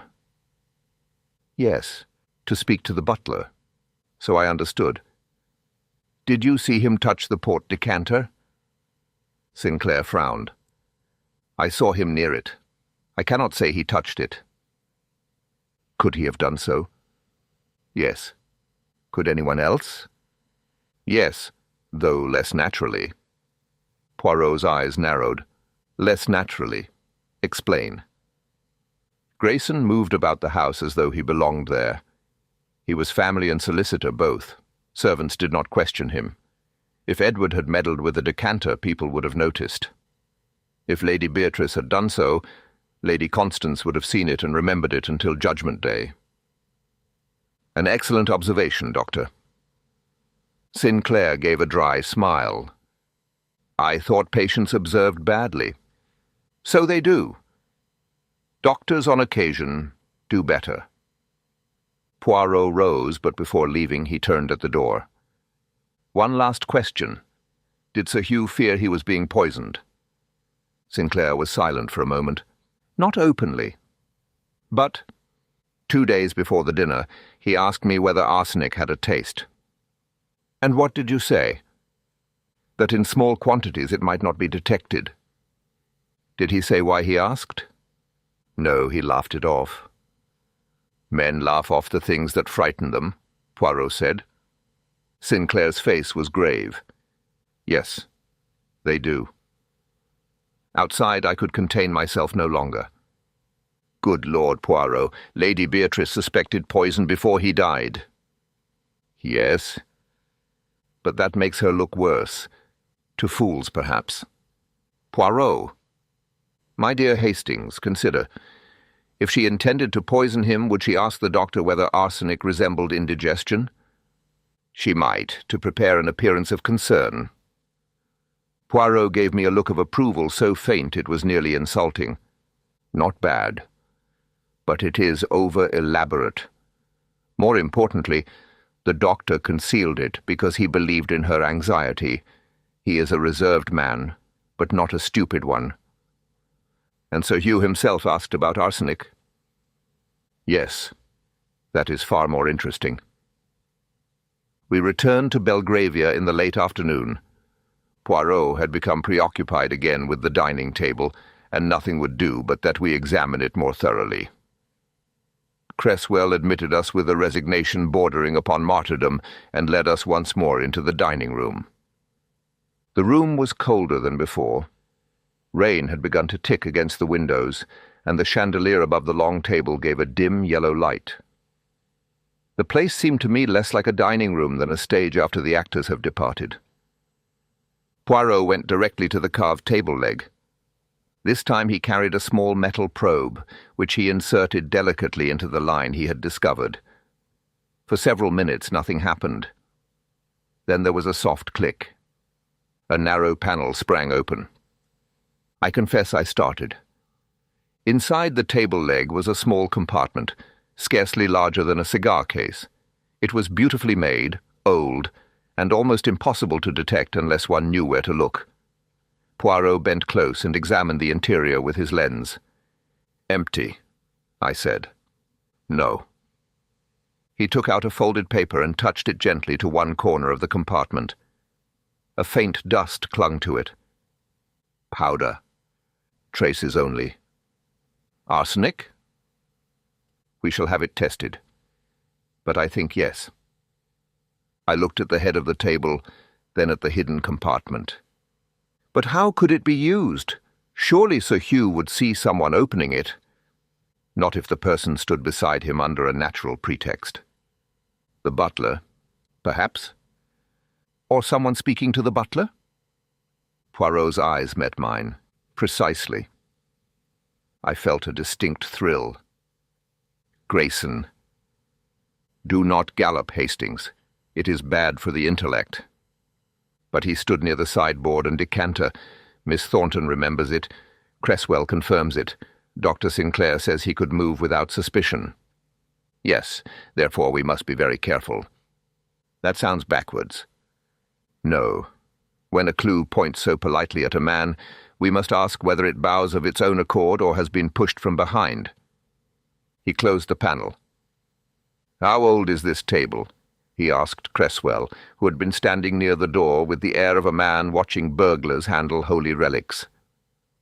Late 18th century, sir. It came from the old Langston house in Kent. Who knew of the compartment? Cresswell hesitated. I cannot say, sir. That is not the same as no one. No, sir. Did Sir Hugh know? I believe so. Lady Constance? Almost certainly. Mr. Edward? Possibly. Mr. Grayson? A longer pause. Mr. Grayson assisted Sir Hugh with family papers. It is possible he knew. Lady Beatrice? I do not know, sir. Poirot looked at him. But you have an opinion." Cresswell's face remained formally blank. Her ladyship was not long in the house. "And the old secrets of the house are not quickly given to newcomers?" "No, sir." It was, in its way, a devastating answer. Poirot thanked him, and we left the dining room. But instead of departing the house, he asked to see the servants' pantry. There he questioned the footman William, a nervous young man with red hands and an unfortunate habit of agreeing before he understood the question. After a patient quarter of an hour, one useful fact emerged. On the evening of the dinner, Victor Grayson had arrived with a small leather document case. He had taken it with him into the library before dinner. After Sir Hugh's collapse in the confusion, William had seen him in the hall holding that same case. "Was it open?" Poirot asked. William swallowed. "I couldn't say, sir." "Try." "It looked not fastened, sir." "And did Mr. Grayson appear distressed?" "Everyone was distressed, sir." "That is not what I asked." William looked miserable. He looked frightened. That interested Poirot very much. We had one more visit to make. Victor Grayson's office lay in a narrow street near Lincoln's Inn, where solicitors seemed to breed among leather, dust, and confidential anxieties. His clerk admitted us after some delay, and we found Mr. Grayson seated behind a desk of shining mahogany. He was a handsome man in a dry legal fashion, with fine features, controlled movements, and a smile designed to reassure widows and intimidate tradesmen. He greeted us with polished surprise. "Monsieur Poirot, Captain Hastings, this is unexpected." "Most visits of interest are," said Poirot. Grayson's smile cooled. "How may I help you?" "We have been studying Sir Hugh's estate papers." "By whose authority?" "The authority of curiosity." "That is not recognized in law." "More is the pity." Grayson leaned back. "If Lady Beatrice's defense has engaged you, I suggest you speak through her solicitors." "I am not here on behalf of Lady Beatrice." "No, I am here on behalf of the truth." Grayson's eyes flickered. A noble but imprecise client. Poirot smiled. "Let us be precise, then. Sir Hugh intended to review the estate accounts shortly before his death." "I believe he mentioned some such intention." "Why?" "Routine prudence." "Was it routine for Sir Hugh to write to you that he could not ignore a matter before the dinner?" For the first time, Grayson's composure cracked. "You have been in his library?" "Yes." "That is outrageous." "That is often said when one has found something." Grayson's hand moved toward a paper knife, then withdrew. "I do not know what half-written note you imagine you discovered, but Sir Hugh was often dramatic in private correspondence." "About money?" "About many things." "About Edward?" Grayson's expression sharpened. "Edward has been foolish. He stole." "I would not use that word." "Because you are a solicitor?" "Because I am a gentleman." Poirot's tone hardened. "Those are not always compatible professions." I saw colour rise in Grayson's face. "You exceed yourself, Monsieur Poirot." "Not yet." The two men looked at one another across the desk. It was a quiet duel, and I knew which of them I would rather not face. Poirot continued. "Sir Hugh trusted you. You handled the estate. You knew of Edward's debts. You knew of the old family compartments. You were seen near the sideboard during the fatal dinner. You arrived with a document case and were seen after the collapse holding it open." Grayson stood. "This is intolerable. It is also accurate."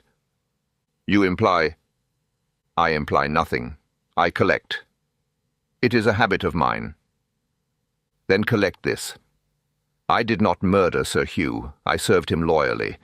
If there are irregularities in the estate, they are due to Edward's recklessness and Sir Hugh's reluctance to discipline his own brother. Yet Sir Hugh was about to examine them." So he said. And that examination might have exposed more than Edward. Grayson's face had gone pale now, but his voice remained controlled. You have no proof. Poirot bowed. Not yet. We left him standing behind his desk, his hands resting flat upon the polished surface. Outside the rain had stopped, but the pavement shone black beneath the lamps. I felt the case tightening around us, thread by thread. Well, I said, he is our man. Poirot sighed. Hastings, you have convicted 6 people in 2 days. Only because everyone behaves suspiciously. That is because everyone has something to hide. But Grayson... Yes, Grayson interests me greatly. But remember this. A guilty man fears discovery. An innocent man fears suspicion. It is sometimes difficult to distinguish the two until one discovers what each is afraid of losing. And what is Grayson afraid of losing? Poirot looked back toward the office window, where the solicitor's silhouette moved briefly behind the blind. His reputation, certainly. His position, probably. His liberty, perhaps. And his life? Poirot did not answer at once. Then he said quietly, No, mon ami. Not his life. He turned his collar against the damp night air. I think it was Sir Hugh who was afraid for his life. The tragedy is that he understood it too late. Chapter 5. The Art of Poison. There are evenings when London seems determined to deny the existence of cheerfulness. That night was one of them. Rain moved in fine silver lines across the window panes of Poirot's flat, and the lamps in the street below shone through the wet darkness as dim yellow blurs. The city had retreated into itself. Wheels hissed along the road. Somewhere in the distance a motor horn sounded with the melancholy note peculiar to fog and bad weather. Inside, however, Poirot's rooms offered their usual triumph of order over climate. The fire burned cleanly in the grate. The lamps were placed at precisely the correct angles. The cushions stood arranged as though prepared for inspection by a general. On a small table beside Poirot's chair rested a tray with 2 cups, one of chocolate for him and tea for me. I had long ago ceased expecting him to consider these drinks interchangeable. He had brought back from Belgravia several scraps of information, and I could see that they troubled him. Not in the ordinary way, of course. Poirot did not frown over a problem as other men do. He became tidier. He adjusted a book by a fraction of an inch, corrected the position of an ashtray, smoothed the cloth beneath the tray, and only then allowed himself the luxury of thought. I watched him for some minutes. At last I said, Poirot, if you arrange that spoon once more, I shall throw it into the fire. He looked genuinely shocked. My dear Hastings, it is not yet arranged. It has not moved in 10 minutes. That is because it has not yet found its true place. Unlike the murderer? He glanced at me sharply. Then the little smile appeared beneath his moustaches. Ah, you make the joke, but you touch the heart of the matter. The murderer also has not found his true place. I thought Grayson occupied it rather well. Too well. I sighed. That again. Poirot settled himself at last and took a careful sip of chocolate. Let us consider, Hastings. What do we know? That Sir Hugh was poisoned with arsenic. Yes. That he had been ill for weeks. Yes. That Lady Beatrice suspected something was wrong and even asked Dr. Sinclair about arsenic. Good. That Sir Hugh himself asked whether arsenic had a taste. Better. That Grayson had money troubles, possibly worse than Edward's, and was seen near the decanter. Possibly, yes. And that there is a hidden compartment in the dining table containing traces of powder, probably arsenic. Poirot nodded. Excellent. You improve. I begin to fear for my profession. Not seriously, I hope. No.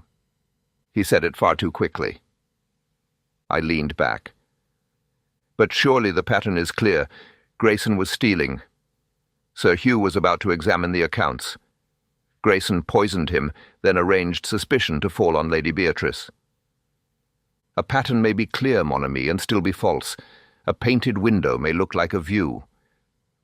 Then what troubles you? The patience. I waited.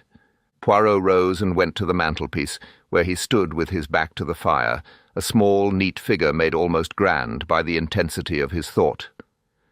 Arsenic is not a pistol fired in anger, at least not in this case. It was administered slowly, small doses, repeated.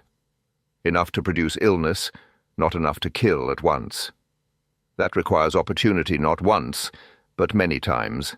It requires access to Sir Hugh's food, drink, medicine, or habits. Grayson was often at the house. Yes, but was he there often enough? And under what pretext could he administer these small doses without risk? A guest may poison a glass once. A doctor may prescribe a tonic. A servant may touch a dish. A wife may sit beside her husband at every meal. A mother may send broth. A brother may share whiskey late at night. A solicitor may come and go with papers. In other words, everyone could have done it. Not everyone, Hastings. That is the first lazy conclusion. We must discover not who could have done it once, but who could have done it repeatedly and safely. I saw the distinction at once. Dr. Sinclair, I said. His tonic. Poirot inclined his head. The tonic is important. You think he poisoned Sir Hugh? I think his position made it possible. That is not the same thing. But he concealed Lady Beatrice's question about arsenic, because he feared it would condemn her. He has a conscience. Guilty men have consciences too. Occasionally, they are inconvenient things. He turned and crossed to his desk, where he had laid out his notes in parallel columns. One was headed means, another motive, another opportunity, and the last, in Poirot's careful hand, psychology. I had never liked that column. It was the one in which he generally proved that all my conclusions were absurd. Here, he said, tapping the paper. Lady Constance. Motive. Hatred of Beatrice. Perhaps desire to preserve family honour. Opportunity. Excellent within the house. Means knowledge of old family hiding places. Possible access to food. Psychology. Proud, severe, capable of cruelty. But would she murder her son and create a scandal greater than the marriage she despised? Perhaps if she thought Beatrice would hang for it. Poirot looked at me thoughtfully. Not impossible. But Lady Constance's pride lies in the continuation of the Langston name. Sir Hugh was its head. To destroy him is to wound the very idol she worships. Edward, then. Edward. Motive, money, fear of discovery, opportunity, variable, means, perhaps, psychology, weak, evasive, ashamed. Could he kill? Yes. Could he conduct a slow poisoning with discipline? I doubt it. Miss Thornton? Ah, poor Miss Thornton. Motive, love turned sour, jealousy, opportunity, limited, unless visits were more frequent than we know, means uncertain, psychology, loyal to Beatrice, self-sacrificing, emotionally intense. Such women may do desperate things, but their desperation usually points toward themselves, not elaborate murder. Dr. Sinclair. Motive, hidden. Opportunity, excellent through medicine. Means excellent. Psychology, controlled, intelligent, remorseful perhaps. If he is guilty, we have not yet found why. Grayson. Now we come to our polished friend. Motive, strong. Money, fear of exposure. Opportunity, frequent but not daily. Means possible access to arsenic must be explained. Psychology, ambitious, composed, frightened beneath the polish. Capable, certainly. Then he remains best.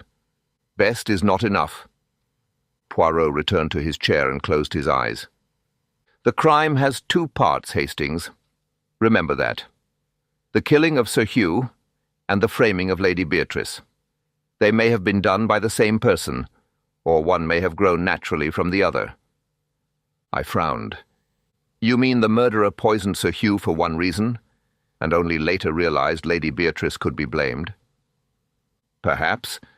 Or perhaps the choice of poison, the books, the marriage rumors, all were selected from the beginning. That would be devilish. Yes. He said it quietly. I was silent a while, watching the fire shift and settle in the grate. The case had seemed in court so simple.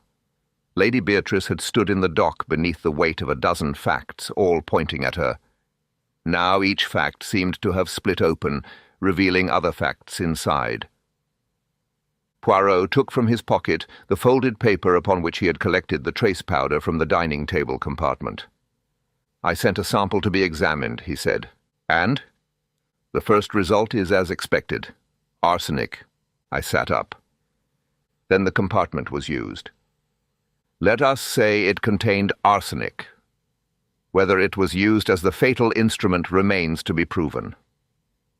But why else would arsenic be there? Poirot smiled faintly. My dear Hastings, why was a book on poisons in Lady Beatrice's library? Because a thing exists, the human mind rushes to assign guilt to its owner. That is how innocent people hang. I had no answer to that. He lifted another paper. I have also obtained, through a most discreet inquiry, details of arsenic purchases in the district. You have? Mais oui. Poirot, how? With charm. With legality? With charm, he repeated firmly. And? There were several legitimate medical suppliers, naturally. Dr. Sinclair's surgery received preparations containing arsenic, but the quantities are accounted for. A gardener attached to the Langston estate purchased arsenical weed killer 2 months before Sir Hugh's death. Good Lord! Do not leap. I am not leaping. I am merely standing rapidly. The substance was stored in the garden shed. According to Cresswell, the shed key hung in the servants' passage. So anyone in the house could get it? Yes. And did anyone? Poirot's eyes gleamed. That is a question for tomorrow. He took another sip of chocolate. But there is more. I made inquiry about Mr. Grayson's finances. I leaned forward again. And? He is in difficulties. Considerable difficulties. Investments in a colonial mining company that has collapsed. Debts at 2 clubs. A private loan coming due. And he has been moving money through accounts connected to the Langston estate. That settles it. It settles that he is dishonest. And frightened. Yes. And Sir Hugh was about to expose him. Probably. Poirot? He raised a hand. No, Hastings. We do not yet know whether Sir Hugh was about to expose Grayson, Edward, or both. Nor do we know whether the missing paper from the library concerned money, family, or something else altogether. What else could it concern? Poirot did not reply at once. Then he said, Lady Beatrice told us that Sir Hugh spoke of betrayal. There are some forms of betrayal that a man invites by being a fool. Those were her words. Yes. A man may be betrayed in business, in family, in marriage, in friendship. He may also betray himself by trusting the wrong person. You think Sir Hugh discovered something personal? I think he discovered something that shook him. The rain struck harder against the windows. I remembered Sir Hugh as I had imagined him from the testimony. Flushed, ill, proud, laughing at his own fear, asking whether arsenic had a taste. A man surrounded by relatives, friends, servants, and advisers. And yet perhaps entirely alone. Poirot's voice cut softly through my thoughts.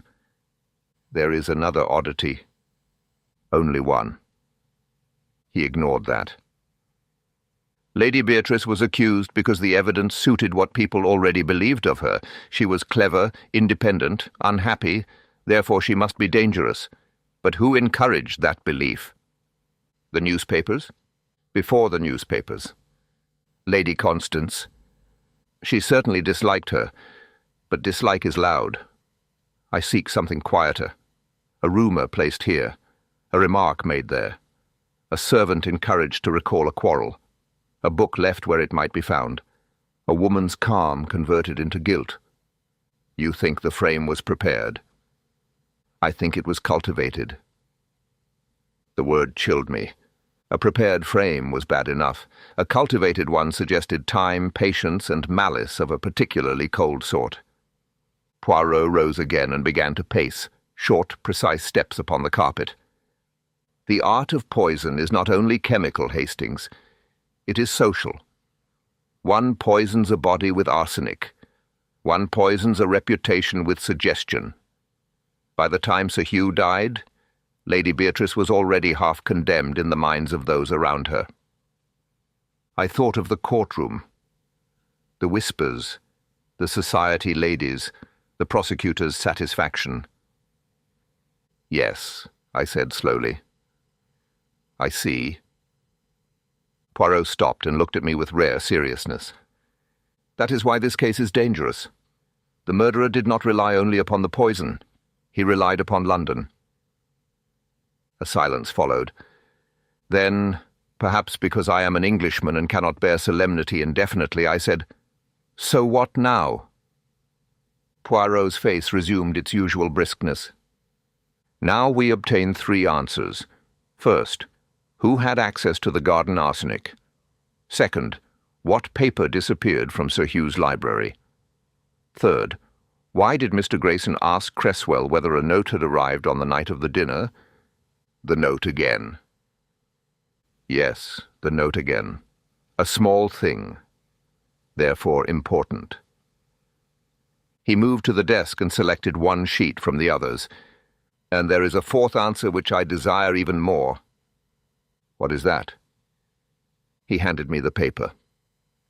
It was a rough plan of the Langston dining room, showing the table, the sideboard, the serving door, and the positions of each guest on the fatal night. Poirot had marked the head of the table where Sir Hugh sat. Nearby, in tiny, neat letters, he had written, "Compartment." I do not understand, I admitted. No. That is because you look at the table as furniture. What else should I look at it as? As a mechanism. He took the paper back. The hidden compartment is on the right side of Sir Hugh's place, within the carved leg. To open it discreetly, one must stand close to him, slightly behind and to the right. Lady Constance's side. Exactly. I stared. But Grayson was near the sideboard. Yes. So he could not have opened it during the meal? Not without being observed. Then Lady Constance? Perhaps. But you said... I said pride may make murder unlikely. I did not say it made it impossible. I sank back, exasperated. Poirot, you are making it worse. No, mon ami. The facts are making it worse. I merely introduce them. He folded the dining room plan and placed it carefully in his pocket. Tomorrow we return to the house. We shall speak again with Cresswell, with the gardener, and perhaps with Lady Constance. Then, we shall call upon Mr. Grayson once more, for I think our solicitor has not yet told us the most interesting lie. The fire cracked sharply. Outside, London lay wet and dark and secretive. In that ordered room, with the rain at the windows and Poirot's notes arranged like troops before battle, I felt the case turn once more beneath our feet. It was no longer merely a question of who had killed Sir Hugh Langston. It was a question of who had understood him well enough to kill him slowly, and who had understood Lady Beatrice well enough to let the world condemn her for it. Chapter 6. The Missing Letter. The next morning found Poirot in a mood of dangerous politeness. He had received, while I was still engaged with toast and marmalade, a note from one of those mysterious sources whom he never named and whom I strongly suspected of being either policemen, clerks, retired actresses, or all three. The note was brief. Poirot read it twice, folded it, placed it precisely beside his plate, and finished his coffee without speaking. This, I had learned, meant that something important had occurred. "Well?" I said at last. Poirot looked up. "Well, what, Hastings?" "What is in the note?" "Information." Yes, I had reached that conclusion unaided. He smiled. "You are impatient." "I am hungry and impatient. The combination is unpleasant." "Then I shall relieve one half of your suffering. The note concerns Mr. Victor Grayson." "I forgot the marmalade." "Ah! Do not say 'ah' as though the man were already on the scaffold. It is a vulgar sound." "What has he done?" "He has been attempting to secure passage to the continent." "That is guilt. It is panic." "Is there a difference?" "There is always a difference. Guilt has reason. Panic has imagination." I considered this. Sometimes the imagination is correct. "Frequently," said Poirot. "That is why panic is useful." We left shortly afterward for Belgravia. The Langston house looked even more severe in the grey morning light. The rain had washed the pavement clean, and the iron railings shone black and wet. Cresswell admitted us with the expression of a man who had begun to regard Poirot as a recurring domestic misfortune. "Good morning, Cresswell," said Poirot. "Good morning, sir." "You are pleased to see us?" "Indeed, sir." It was a magnificent lie, beautifully delivered. Poirot beamed at him. "You have talent." Cresswell blinked once. That was all. We began not in the dining room, but in the servants' passage, a narrow region at the back of the house where the grandeur of the Langstons gave way to stone floors, whitewashed walls, and the machinery required to sustain elegance. Here, Poirot asked to see the keyboard. It hung beside a baize door, labelled in a neat hand. Wine cellar, linen press, garden shed, silver room, coal store, upper pantry. "The garden shed key," Poirot said. Cresswell indicated it. "Who may take it?" "The gardener, Mr. Pike.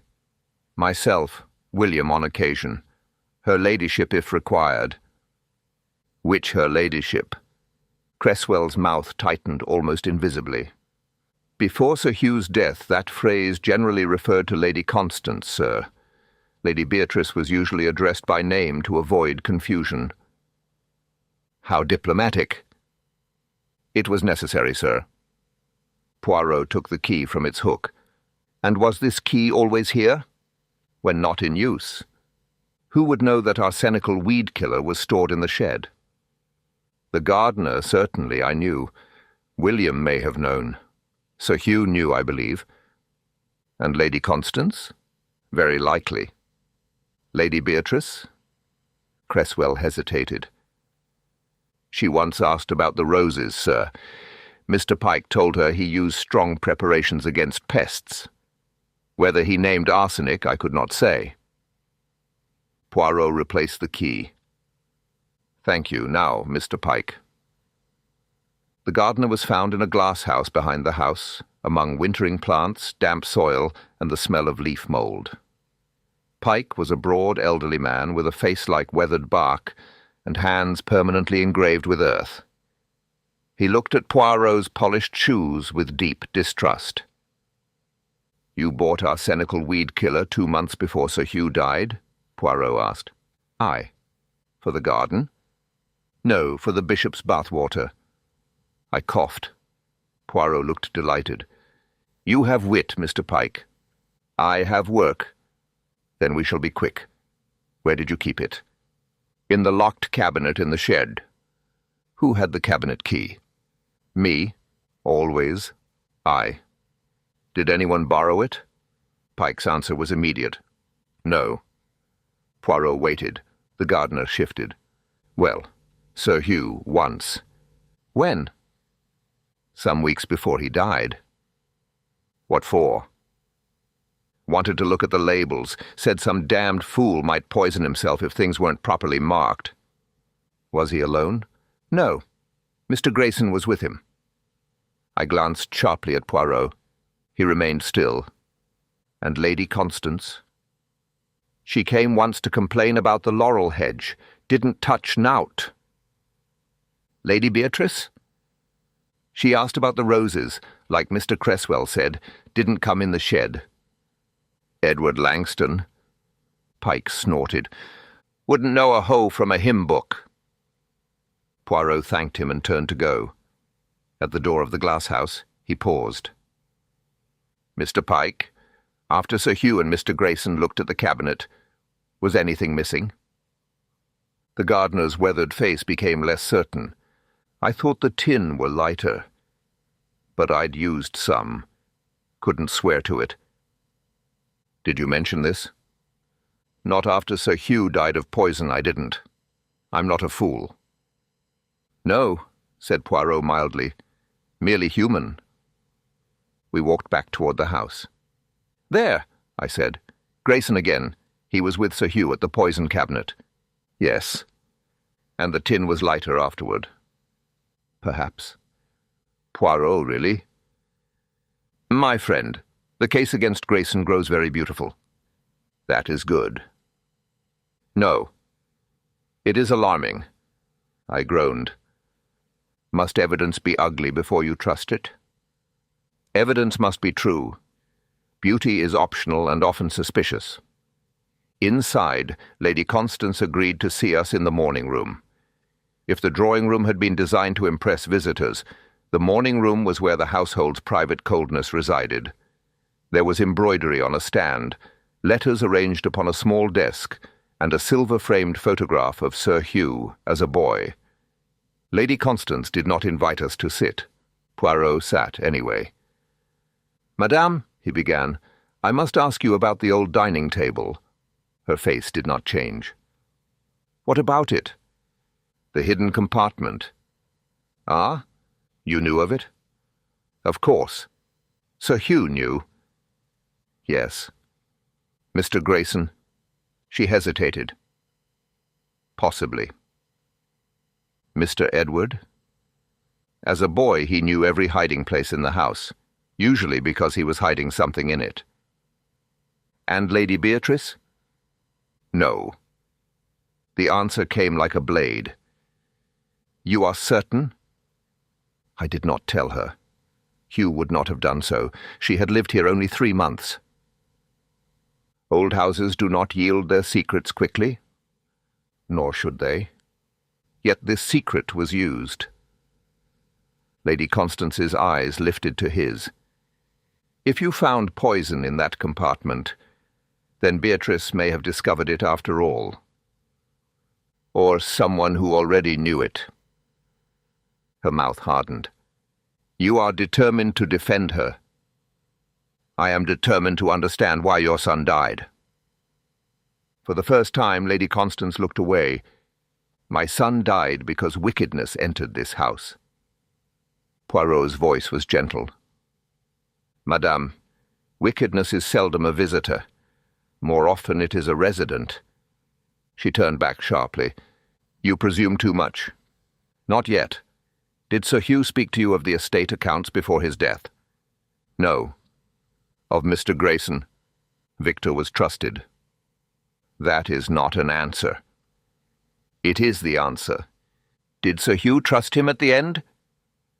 Lady Constance's fingers moved against the black fabric of her gown. He was troubled. By Victor? By many things.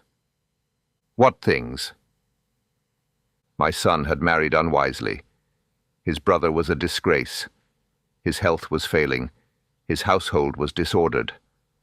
Must you have a list? Yes, said Poirot. It was so blunt that even Lady Constance seemed taken aback. I have told you what I know. No, madame.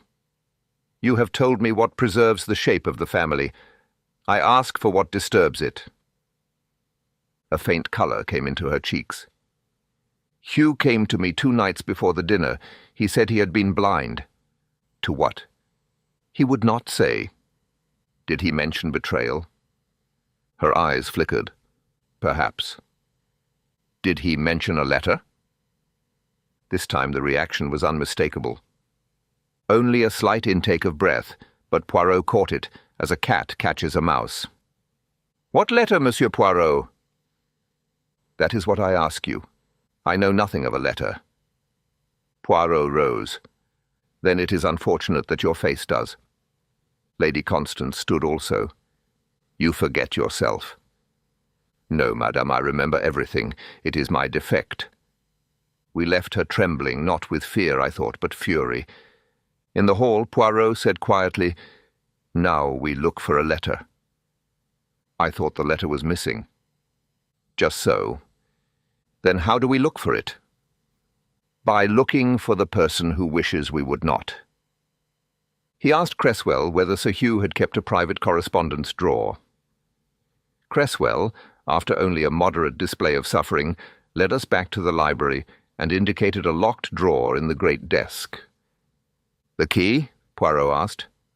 "Sir Hugh kept it on his watch chain. After his death, I believe Lady Constance took possession of his personal effects." "Bring her, please." Cresswell's eyelids lowered slightly. "That may be difficult, sir." I have never found difficulty a reason to avoid doing a necessary thing. When Lady Constance entered 5 minutes later, she was carrying herself like an empress summoned before a provincial magistrate. "You wish to open Hugh's private drawer?" "Yes." "By what right?" Poirot did not answer. Instead, he looked toward the doorway. A large man had entered behind her, square jaw, broad shoulders, sharp eyes under heavy brows. He had the air of a bulldog who had joined the police force out of family instinct. I knew him at once. "Japp," I exclaimed. Chief Inspector Japp nodded. "Captain Hastings, Monsieur Poirot." Lady Constance stared at him. "What is the meaning of this?" "Only a little assistance, my lady," said Japp. Monsieur Poirot thought there might be material relevant to the death of Sir Hugh. Given the retrial question, I thought we'd best not leave it to chance. Lady Constance's hand closed around the key. For one moment I thought she would refuse. Then pride rescued her from bad judgment. She handed it over. "Open it, then." Cresswell unlocked the drawer. Inside were personal papers. Letters, receipts, a small notebook, a sealed envelope addressed to Lady Beatrice but never sent, and several. Sheets tied with blue ribbon. Poirot touched nothing at first. He merely looked. Then he said, "Something has been removed." Japp leaned in. "How can you tell?" Poirot pointed to the interior dust. "A rectangle, Chief Inspector. A paper lay here for some time. It is gone recently." Lady Constance said, "Many papers have been handled since Hugh's death." "By whom?" "By myself. By Mr. Grayson. By the police." Japp frowned. "Not by my men, my lady. We inventoried the desk, but did not clear it." Poirot took up the sealed envelope addressed to Lady Beatrice. He looked at Lady Constance. "May I?" "It is addressed to her." "Then I shall not open it. Chief Inspector, you will take charge of it." Japp nodded and placed it carefully aside. Poirot examined the small notebook next. It contained appointments, names, and brief notations. Near the date of the fatal dinner, Sir Hugh had written, "V.G. Figures impossible. E.L. not alone. Letter before dinner. B. must be told if—" The sentence ended there. I felt the room tighten around us. "B," I said. "Beatrice?" "Most probably," said Poirot. Lady Constance's face had gone very pale. Poirot looked up. "Madame, did you see this notebook before?" "No." "Did Mr. Grayson?" "I do not know." "Did Sir Hugh tell you that Edward was not alone?" She did not answer. Poirot's voice hardened. "Lady Constance." "Yes," she said at last. He said Edward had been a fool, but perhaps not the only fool. Meaning? I took it to mean Victor had covered for him too generously. Or used him. I do not know. Japp gave a low whistle. That puts a different shine on things. Poirot handed him the notebook. Chief Inspector, I think now we must speak with Mr. Grayson with some urgency. We can do better than that, said Japp. My men are already watching his office. After your message this morning, I thought our friend might try a disappearing act. Poirot smiled. You see, Hastings? The Chief Inspector, he has the practical mind. Japp snorted. And you've got the theatrical one. I accept the compliment. It was shortly after 3 when we arrived at Grayson's office. The clerk looked pale and unhappy. Mr. Grayson, he said, was engaged. Japp replied that he would become less engaged in about 10 seconds and opened the door. Victor Grayson stood by his desk with a leather case in his hand. He froze when he saw us. It was a small tableau, but a damning one. The open drawer, the scattered papers, the coat laid over a chair, the case not yet fastened. "Going somewhere?" asked Japp. Grayson recovered quickly, though not completely. "Chief Inspector, Monsieur Poirot, this is an outrage." "People always say that," Japp observed. "Usually near a packed bag." Poirot moved forward. "Monsieur Grayson, Sir Hugh kept a notebook." For the first time, Grayson's eyes showed fear nakedly. "Did he?" "Yes. He wrote of impossible figures, of Edward not being alone, of a letter before dinner, and of Lady Beatrice. B must be told. I know nothing about that." "On the night of the dinner, you asked Cresswell whether a note had arrived. What note?" "I do not remember." "That is unfortunate. I think you do." Grayson set down the leather case. "There may have been some business correspondence." "From whom?" "Sir Hugh dealt with many people." "From yourself?" "No." "From a banker?" Silence. Poirot stepped closer. Sir Hugh had begun to understand. Edward's thefts were real, yes, but clumsy. Too clumsy to account for the missing sums. The greater fraud required skill. It required access. It required the confidence of the family. You had all 3. Grayson's lips thinned. "You cannot prove that." "Not yet. But the banks will. They will prove investments. Nothing more.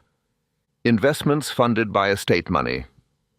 Loans. Temporary transfers." Japp grunted.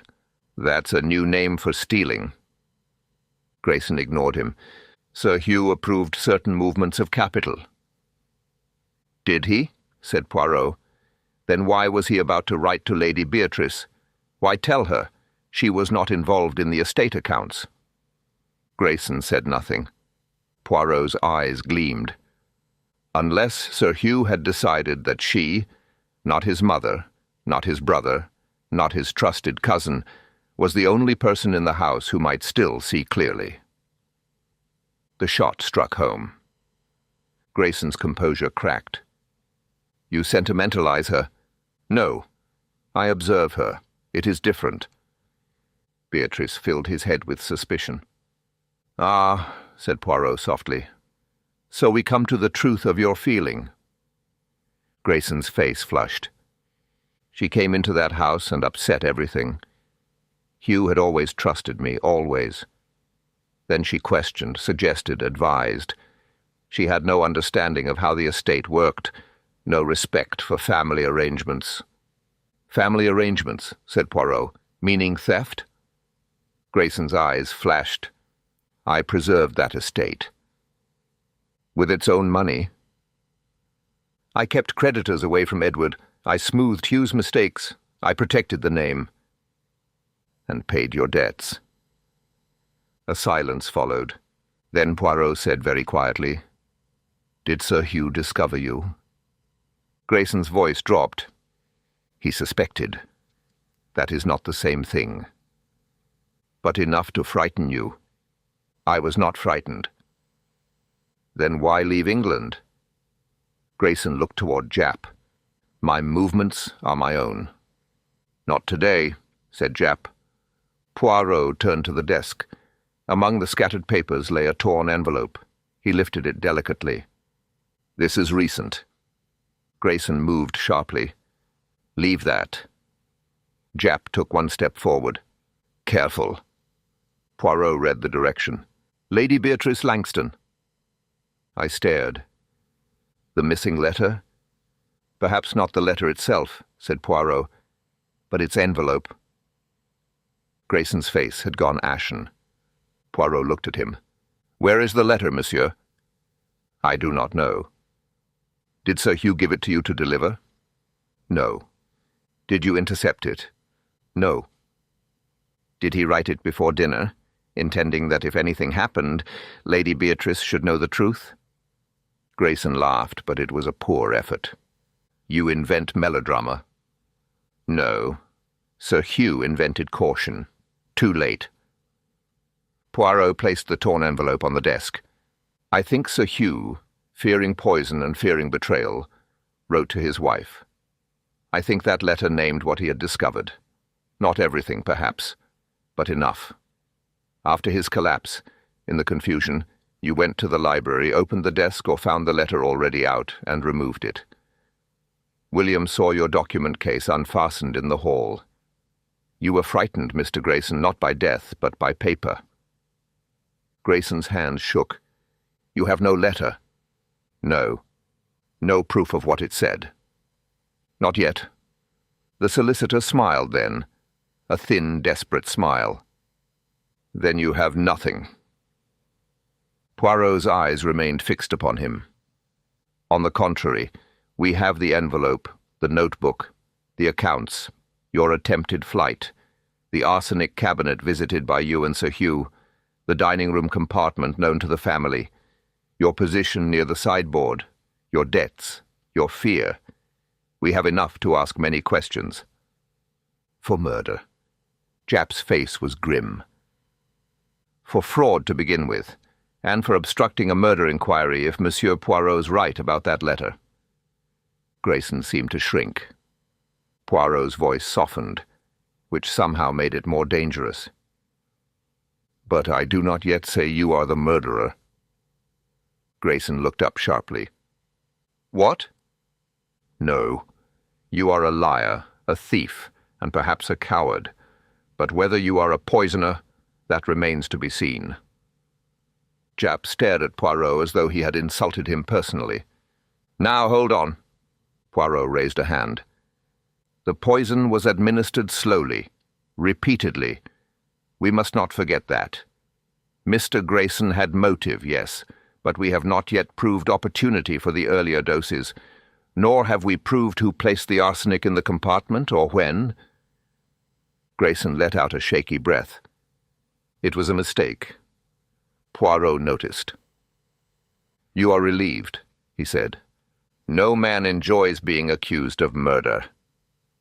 No, but you were relieved too quickly. The solicitor said nothing. Japp ordered a constable to remain with him and arrange for the office papers to be secured. Grayson protested with diminishing force. It was not an arrest for murder, not yet, but it had the air of a net tightening. As we left the office, the winter afternoon had darkened early. Lamps shone along the street. Clerks hurried past beneath umbrellas. London, indifferent and immense, went on about its business, while one man's respectable life began quietly to collapse. Well, I said to Poirot, if Grayson is not the murderer, who is? I did not say he is not. You said, I said we have not proved it. There is a difference, and in that difference men's necks are saved. Japp, walking beside us, gave a grunt. You're splitting hairs, Poirot. No, my good Japp, I am refusing to hang a man with the wrong rope. The chief inspector looked at him. You think there's someone else? Poirot stopped beneath a lamp. The yellow light caught the sharp line of his face. I think there was a letter. I think Sir Hugh wrote it to his wife because he feared he might die, and because he had learned something that changed everything. Grayson removed it because it threatened him. But did it threaten only him? I thought of Lady Constance's white face, of Edward's shame, of Miss Thornton's tears, of Dr. Sinclair's concealed guilt, of the old table with its secret mouth. Then the letter is the key. Yes, Hastings. And where is it? Poirot looked back toward Grayson's office. That is what the murderer believes he knows. You think it still exists? I think Sir Hugh Langston was a proud man, a cautious man, and near the end, a frightened man. Such men do not trust one copy of the truth. He tapped his cane lightly upon the pavement. We return tonight to the Langston house, and this time, mon ami, we do not look where the family kept its secrets. Where do we look? Poirot's smile was small and sharp. Where Sir Hugh would have hidden something from the family. Chapter 7. The Truth at the Table.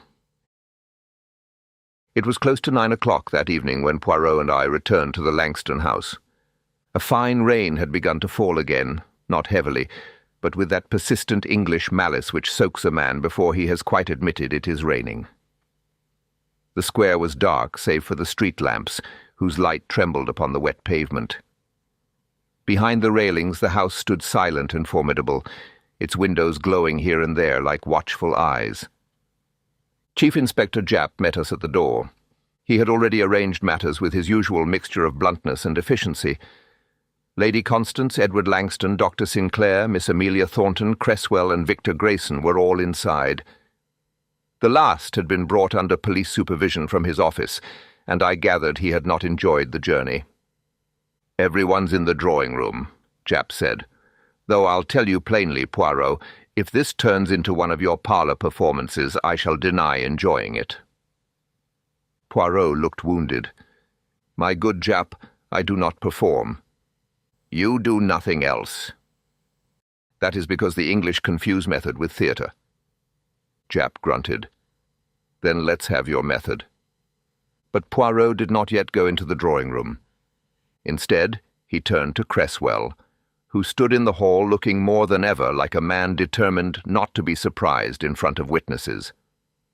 "Cresswell, Sir Hugh had a private place in this house, not the library, not his desk.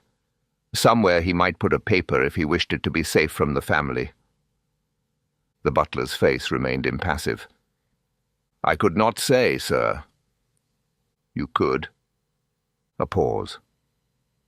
Then Cresswell's eyes moved, almost imperceptibly, toward the staircase. Poirot nodded. "His dressing room?" "No, sir." "Then?" "The gun room, sir." I stared. "The gun room?" "Sir Hugh did not shoot often," Cresswell said, "but he kept the room locked. He disliked anyone entering it without permission." "Who had the key?" "Sir Hugh, and myself in case of cleaning." "Take us there." Cresswell hesitated only once, and only for a fraction of a second. Then he bowed and led the way. The gun room was at the back of the house, a narrow chamber lined with cabinets. There were sporting prints on the wall, several locked cases, a rack of old guns, and a writing table near the window. It smelled faintly of oil, leather, and disuse. Poirot went not to the gun cases, but to the writing table. "Sir Hugh came here often?" "Less in recent months, sir." "But when he wished privacy?" "Yes, sir." Poirot examined the drawers. "Nothing. The blotter, nothing. The waste-paper basket, empty." He did not seem discouraged. Indeed, the more nothing there was, the more alert he became. At last, he looked at the fireplace. It had not been used recently. The grate was clean, but beside it stood a brass coal scuttle and a small box for kindling. Poirot knelt with great care, picked through the kindling, and drew out a folded paper sealed inside an oilskin sleeve. I felt my heart give a leap. Poirot! He did not open it immediately. He turned it over in his hands. On the front, in a firm masculine hand, was written, "For my wife Beatrice, if anything happens to me."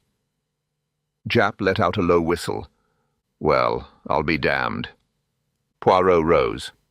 "No, Chief Inspector, but perhaps someone else will be." We returned to the drawing-room with the letter still unopened. I shall not easily forget the faces that turned toward us as we entered. Lady Constance sat rigid beside the fire, her black gown severe against the pale upholstery. Edward stood near the drinks table, looking wretched and sober for once. Miss Thornton was seated with her hands clasped tightly together. Dr. Sinclair stood behind her chair, grave and silent. Victor Grayson sat apart, pale but composed by desperate effort. Cresswell remained by the door. Poirot walked to the centre of the room. "Mesdames, messieurs," he said, "we are here because a woman stands accused of murder, and because the truth has been buried beneath pride, money, fear, and very English good manners." Japp muttered, "Here we go." Poirot ignored him. "Sir Hugh Langston was poisoned with arsenic. That we know. We know also that the poison was not administered only once, for weeks. Before his death, Sir Hugh suffered symptoms mistaken for indigestion, nausea, weakness, discomfort, a metallic taste. Dr. Sinclair treated him honestly, but he did not see the truth soon enough." Sinclair bowed his head slightly. "That failure will remain with me." "No doubt, Doctor, but failure is not murder." Lady Constance's eyes flicked toward him, then away. Poirot continued. "The prosecution accused Lady Beatrice because it was easy. She was clever. She owned books on famous poison trials. Her marriage was unhappy. She did not weep loudly enough when her husband died. In short, she offended people's expectations, and so they were willing to believe the worst." Miss Thornton whispered, "Yes." Poirot turned. "You, mademoiselle, knew better. You loved Sir Hugh, though you tried not to. You envied Lady Beatrice, perhaps, but you did not hate her. Your loyalty was real. You are innocent of this crime." Amelia Thornton closed her eyes. The relief on her face was painful to see. Poirot turned to Edward. "Mr. Edward Langston, you stole from the estate." Edward flinched. "I borrowed—" "No, you stole. Use the ugly word. It is more honest." Edward looked down. "Yes." "You had motive. If Sir Hugh examined the accounts, you would be exposed. But your thefts were clumsy, impulsive, those of a weak man who hopes tomorrow will cancel yesterday. This murder was not weak. It was patient, careful, and malicious. You are guilty of dishonor, monsieur, but not of poisoning your brother." Edward sank into a chair, covering his face with one hand. Then Poirot looked at Grayson. The solicitor straightened. "Mr. Grayson, your case is darker. You used Edward's thefts as a screen for your own. You moved estate money into failed ventures and private debts. Sir Hugh began to suspect you. He intended to examine the accounts. He wrote notes to himself. He may even have meant to tell Lady Beatrice, because he had begun to trust her judgment more than the judgment of those born into this house." Grayson's mouth tightened. "You cannot prove murder." "No," said Poirot. "Not by that alone. But I can prove theft. I can prove that you removed papers after Sir Hugh's collapse. I can prove that you destroyed or concealed an envelope addressed to Lady Beatrice. And I can prove that you knew enough to fear what Sir Hugh had written." Grayson said nothing. Poirot held up the oilskin sleeve. "You believed the letter was gone. It was not. Sir Hugh hid the true copy in the gun room, where no one in the family liked to go." Lady Constance had gone very still. For the first time I saw fear in her face. Poirot broke the seal. "No!" she cried. The word burst from her before she could stop it. Every head turned. Poirot looked at her sadly. "Ah, madame, you see. The truth. It has already begun to speak. Lady Constance drew herself up. I merely object to private family letters being read like common evidence. Japp said sharply, A murder inquiry makes most things common, my lady. Poirot unfolded the paper. His voice, when he read, was quiet and clear. My dear Beatrice, if this letter reaches you, then my suspicions were justified, and I have been more foolish than I can bear to admit while living. I have been ill for weeks, and I no longer believe it natural. I asked Sinclair about arsenic, and though I laughed it off, I was afraid. I fear I have. Invited betrayal by trusting those nearest me while mistrusting the one person who warned me to look more closely. The accounts are wrong. Edward has stolen, but he is not the chief offender. Victor has used him, and I believe Mother knows more than she has admitted. She came to me yesterday and begged me not to expose the matter. She said scandal would kill the family faster than theft. I told her scandal was preferable to rottenness. We quarreled bitterly. She said I had been corrupted by you. If I am wrong, burn this and forgive a sick man's nerves. If I am right, trust no one in this house until the truth is placed beyond their reach. Hugh. The room was silent. Not a dramatic silence, a dead one. Lady Constance's face had become the colour of ash. Grayson was staring at the carpet. Edward looked as though he had been struck. Miss Thornton was crying soundlessly. Dr. Sinclair's jaw was clenched. Poirot folded the letter. There is the first truth. Sir Hugh knew of the theft. He knew Grayson was the greater thief, but he also knew that Lady Constance had pleaded for silence. Lady Constance rose. I wish to prevent scandal. Yes. I wish to protect my family. Yes. I did not kill my son. Poirot looked at her for a long moment. No, madame. I confess I started. Lady Constance herself seemed almost to stagger. No, she said. No. You did not administer the arsenic, but you knew something. You knew your son was afraid. You knew he suspected poison. You knew he intended to expose Grayson. And after his death, you allowed suspicion to fall upon Lady Beatrice because it suited the family better than the truth. Lady Constance's lips trembled, but she said nothing. Your silence nearly hanged an innocent woman. She sat down as though her bones had failed her. Poirot now turned back to Grayson. And you, monsieur, had the strongest motive for Sir Hugh's death. Yet a difficulty remained. The slow poisoning. You visited the house often, yes, but not every day. You could not reliably give dose after dose unless you had an accomplice inside the household, someone who could reach Sir Hugh's food or drink, someone trusted, someone unnoticed. Grayson's eyes darted. Poirot saw it. Precisely. I looked around the room. Lady Constance, Cresswell, Edward, a servant. Poirot moved toward the door where Cresswell stood. The butler did not move. Cresswell, said Poirot, you served Sir Hugh for many years? 27, sir. You knew the old table? Yes, sir. You knew the secret compartment? Yes, sir. You knew where the garden arsenic was kept? Yes, sir. And you served Sir Hugh at table? That was my duty, sir. Duty, Poirot repeated. A useful word. Lady Constance values it greatly. So did Sir Hugh. So do you. Cresswell's face remained expressionless, but his hands, I noticed, had closed at his sides. Poirot's voice softened. When Mr. Grayson found himself threatened, he did not need to poison Sir Hugh personally each day.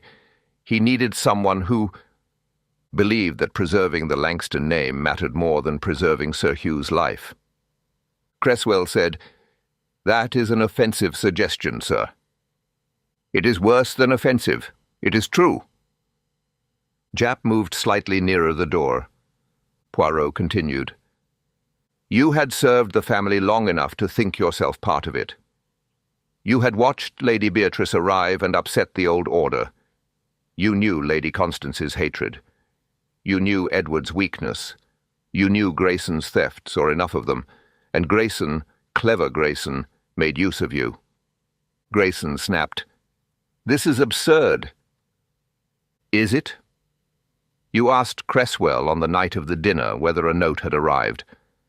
Not because you expected one from outside, but because you feared Sir Hugh had written to Lady Beatrice.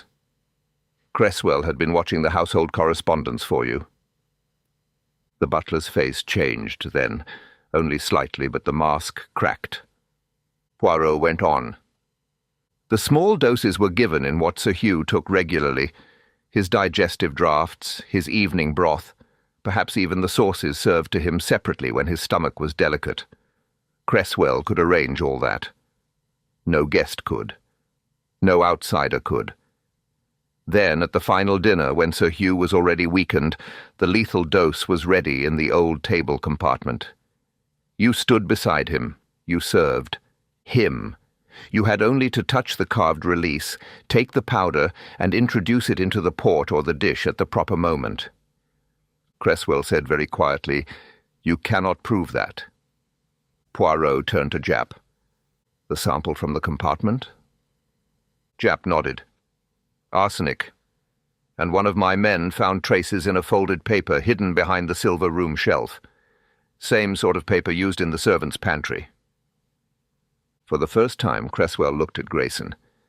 It was not a look of loyalty. It was hatred. Grayson stood abruptly. This servant is lying if he says I had anything to do with it. Cresswell laughed. It was a shocking sound in that room, dry, bitter, and utterly unlike him. Servant, is it now, Mr. Grayson? Be silent. No, said Cresswell, I have been silent long enough. Japp stepped forward. Careful what you say. Cresswell looked at him. I know exactly what I say. Mr. Grayson told me Sir Hugh would ruin the estate, that he would expose Mr. Edward, destroy Lady Constance, bring scandal into every newspaper in London. He said Lady Beatrice had turned Sir Hugh against his own blood. He said if Sir Hugh were gone, the matter could be managed. Lady Beatrice would be blamed, and the family would survive. Edward cried, My God! Lady Constance whispered, Cresswell. He turned to her with terrible dignity. My lady, I did it for the house. She recoiled as though he had struck her. For the house? Poirot said. No. That is what you told yourself. You did it because obedience had become pride, and pride had become wickedness. Cresswell's face twisted. I served them all my life. And therefore you thought their lives belonged to you. The butler said nothing. Poirot faced Grayson. And you, monsieur, supplied the idea, the fear, perhaps the first arsenic from the garden shed when Sir Hugh took you there. You used Cresswell's loyalty as you used Edward's debts, as cover. But when Sir Hugh wrote the letter, you panicked. After the collapse, you searched for it. You found an envelope, perhaps a draft, perhaps nothing useful. You did not find the true letter. Grayson had gone grey. I never told him to kill Hugh. Cresswell turned on him. You said there were ways. You said illness had already begun. You said no one would question a wife with poison books. I said nothing of the sort. You said she would hang before the family name did. The words landed like a blow. Japp took Grayson by the arm. Victor Grayson, I'm arresting you on suspicion of conspiracy to murder Sir Hugh Langston, and for the theft of estate funds. You'll say nothing clever if you've any sense. Then he turned to Cresswell. And you, Cresswell, for the murder itself. The butler stood very straight. He did not resist. Lady Constance sat motionless, staring into the fire. Edward was white and shaking. Miss Thornton had covered her face. Dr. Sinclair looked like a man who had seen the limits of medicine and found them insufficient. As the police led the two men away, Cresswell passed Lady Constance. For a second, he seemed to expect something from her. Gratitude, forgiveness, perhaps recognition. She gave him nothing. That more than the arrest broke him. When they were gone, the room seemed enormous and empty. Japp followed to make the necessary arrangements, leaving Poirot and me standing near the fireplace. The fire had burned low. Rain whispered against the glass. "Well," I said at last, though my voice sounded strange to me. Grayson was behind it after all. Behind it, yes, but not alone. And Cresswell actually administered the poison. Yes. What a monstrous thing.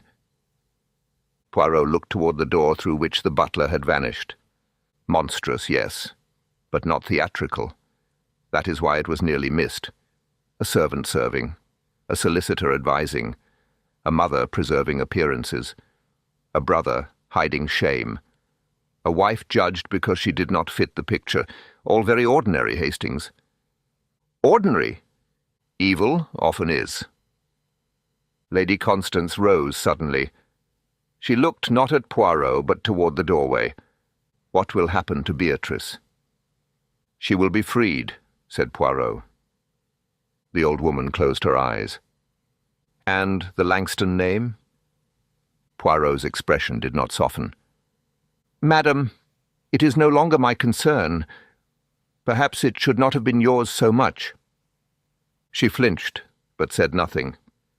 Outside, the rain continued to fall upon Belgravia, washing the pavements, the steps, the railings, the respectable fronts of respectable houses. But within the Langston house, respectability had finally failed, and truth, late and severe, had taken its place. Chapter 8. Light After Shadow. The following morning, London woke to sunlight. It was not brilliant sunlight. London rarely commits itself to anything so extravagant. But after so many days of fog, rain, and yellow gloom, even that pale brightness seemed almost indecently hopeful. It lay upon the wet pavements, touched the windows of the Old Bailey, and softened the severe stone of the building in which Lady Beatrice Langston's life had so nearly been ruined. The courtroom was full again. Naturally it was full. London had come to watch her condemned. Now it had returned to watch her rescued. I do not say this cynically, or at least not entirely cynically. Human nature is a strange compound. There were some there who genuinely wished to see justice done, others who wished to boast that they had witnessed the turn of the case, and a few who, having spent several days declaring Lady Beatrice guilty, had now decided they had doubted it all along. Journalists filled the front benches, their pencils eager once more. The society ladies were present too, though their whispers had altered. Yesterday, Lady Beatrice had been a dangerous modern woman with books on poison. Today she was a tragic figure of dignity and persecution. By luncheon, no doubt, she would be brave, misunderstood, and quite suitable for invitations again. Poirot beside me observed the room with a dry little smile. "You disapprove," I murmured. "Of society. Always a little, Hastings, but one must not be greedy. Today society has arrived at the truth. That it took the scenic route is regrettable, but not unusual. Lady Beatrice was brought in. A change had come over her, though it was not the change one might have expected. She did not appear triumphant. She did not even appear relieved at first. Rather, she seemed as though some immense weight had been lifted from her shoulders, and she did not yet know how to stand without it. Her face was pale, her eyes shadowed, but her head was high. She saw Poirot. He bowed. It was a small gesture, but I think it steadied her. The proceedings were brief. The prosecution, now grave in the way men become grave when attempting to retreat from certainty, without admitting error, rose and informed the court that, In light of the arrests of Victor Grayson and Cresswell, and of the newly discovered letter written by Sir Hugh Langston, the Crown would offer no further evidence against Lady Beatrice. There was a stir in the gallery. The judge looked down over his spectacles. His face, which had seemed carved from granite during the trial, now bore something almost like regret. "Lady Beatrice Langston," he said, "the charge against you is withdrawn. You are discharged."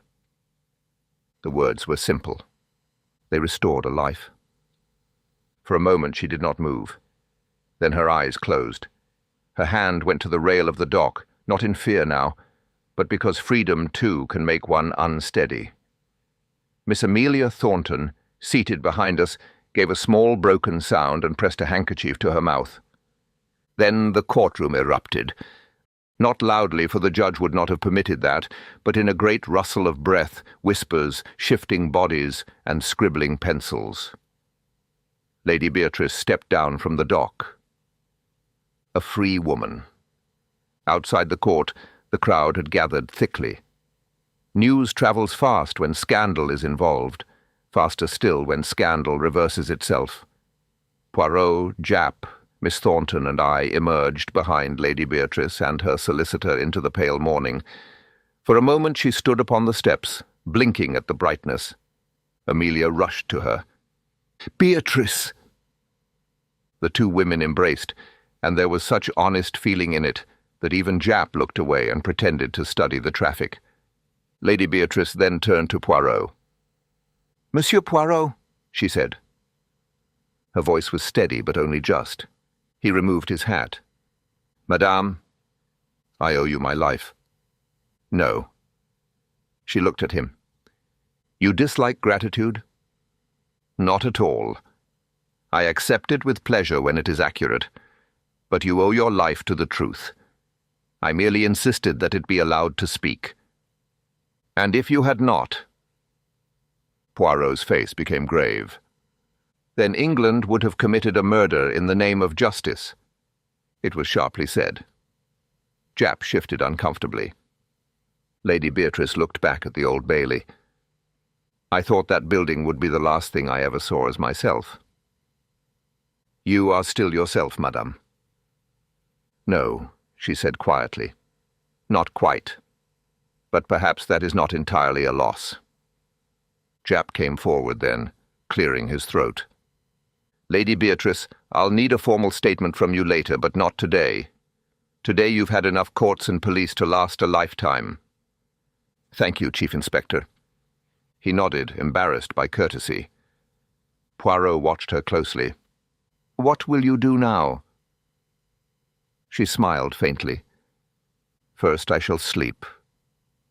Then I shall go home." I could not prevent myself from saying, "To the Langston house?" "Yes, Captain Hastings. It is mine now, I believe." There was no triumph in the words, only resolve. "And Lady Constance?" I asked. Lady Beatrice's expression changed. "She may remain for the present. She is an old woman who has lost both her son and her certainty. That is punishment enough for today." I thought it generous. Poirot, I noticed, looked at her with approval. "And after that?" he asked. "After that, the house will change." "In what way?" "In every way that matters." She looked toward the street, where London went noisily about its business, already preparing to turn her suffering into tomorrow's column inches. "Hugh once told me the house belonged to the past. I think that was his mistake. Houses belong to the living, or they become. Mausoleums. The library will be opened. Not to society, not as a curiosity, but to women who have been told that thinking is unbecoming. Students, reformers, teachers, clerks' daughters, anyone with a serious mind and nowhere serious to use it." Poirot's eyes gleamed. "Ah, the dangerous books will multiply." "I sincerely hope so." That made him laugh. Miss Thornton took Lady Beatrice's arm. "Come away, Bee." "Yes," Lady Beatrice said. Then to Poirot, "Will I see you again?" If you invite me to the library, madam, I shall come, but only if the books are arranged properly. For that, Monsieur Poirot, I may need assistance. Then I am at your service. She smiled, genuinely this time, and allowed Miss Thornton to lead her to the waiting motor car. We stood watching as it pulled away. Japp exhaled heavily. Well, Poirot, nasty business. Yes. Grayson's already trying to blame everything on Cresswell. Naturally. Cresswell says Grayson put the idea in his head, gave him the first supply, and promised the household could be saved. Between the accounts, the letter, the arsenic traces, and their charming habit of accusing one another, I expect we'll get there. You will. And Lady Constance? Poirot's face hardened slightly. She will not stand in the dock, but she will live in a house where every silence accuses her. That also is a sentence. Japp gave him a sideways look. You've a cruel streak when you like. No, my friend, merely a respect for accuracy. The Chief Inspector grunted, shook our hands, and departed in pursuit of paperwork, which I have always thought the true punishment for policemen. That evening Poirot and I sat in his flat. The day had passed quietly after the morning's drama. I had bought the evening papers and spread them upon the table, though Poirot objected to the ink. The headlines were enormous. Lady Langston freed, solicitor and butler held, poison case sensation, Old Bailey widow exonerated. One paper described Poirot as the celebrated French detective. He folded it at once and placed it face down. Mon Dieu, he said. There are errors one may forgive. That is not one of them. I laughed. He looked at me sternly for a moment, then relented and poured himself a cup of tisane. The fire glowed warmly. The room was peaceful. Outside, London had turned cold and clear, and a faint mist hovered above the street lamps. It was difficult in that ordered quiet to think of the Langston dining room, the hidden compartment, the sick man at the head of the table, and the slow, respectable machinery that had nearly sent an innocent woman to her death. Poirot, I said after a while, when did you know? He sighed. You ask always the same question, Hastings, and you rarely answer it properly. That is because you ask it too early. There is no one moment. There are many little moments. Then humor me. He leaned back, fingertips together. I doubted Lady Beatrice from the first, because the evidence against her was too perfect and too social. It depended not only on facts, but on what people were ready to believe about her. Because she was clever? Because she was clever, composed, independent, and inconvenient. Such qualities in a man are admired until they become excessive. In a woman they are often treated as motive. That is rather cynical. It is rather historical. I conceded the point. And Grayson? Grayson interested me because of the money. Murder often has a poetical appearance in newspapers, but underneath one usually finds practical matters, debts, inheritances, fear, exposure. Sir Hugh's unfinished notes, the accounts, the missing envelope, all pointed to him. But not as the hand that administered the poison. Exactly. He had motive, but not sufficient repeated opportunity. The poison was slow. It required habit, access, service. Cresswell. Yes. The perfect instrument because no one saw him. Not truly. A butler in a great house is everywhere and nowhere. He brings, removes, pours, arranges. His presence is invisible because it is expected. And his motive was loyalty? Poirot's expression darkened. What he called loyalty. There are men who serve an idea so long they forget people are more important than the idea. To Cresswell, the house, the name, the old order, these were sacred. Sir Hugh threatened to expose rot within that order. Lady Beatrice threatened to change it. Grayson understood this and poured poison into Cresswell's mind, before either of them poured arsenic into Sir Hugh's body. I considered that. So there were 2 poisonings.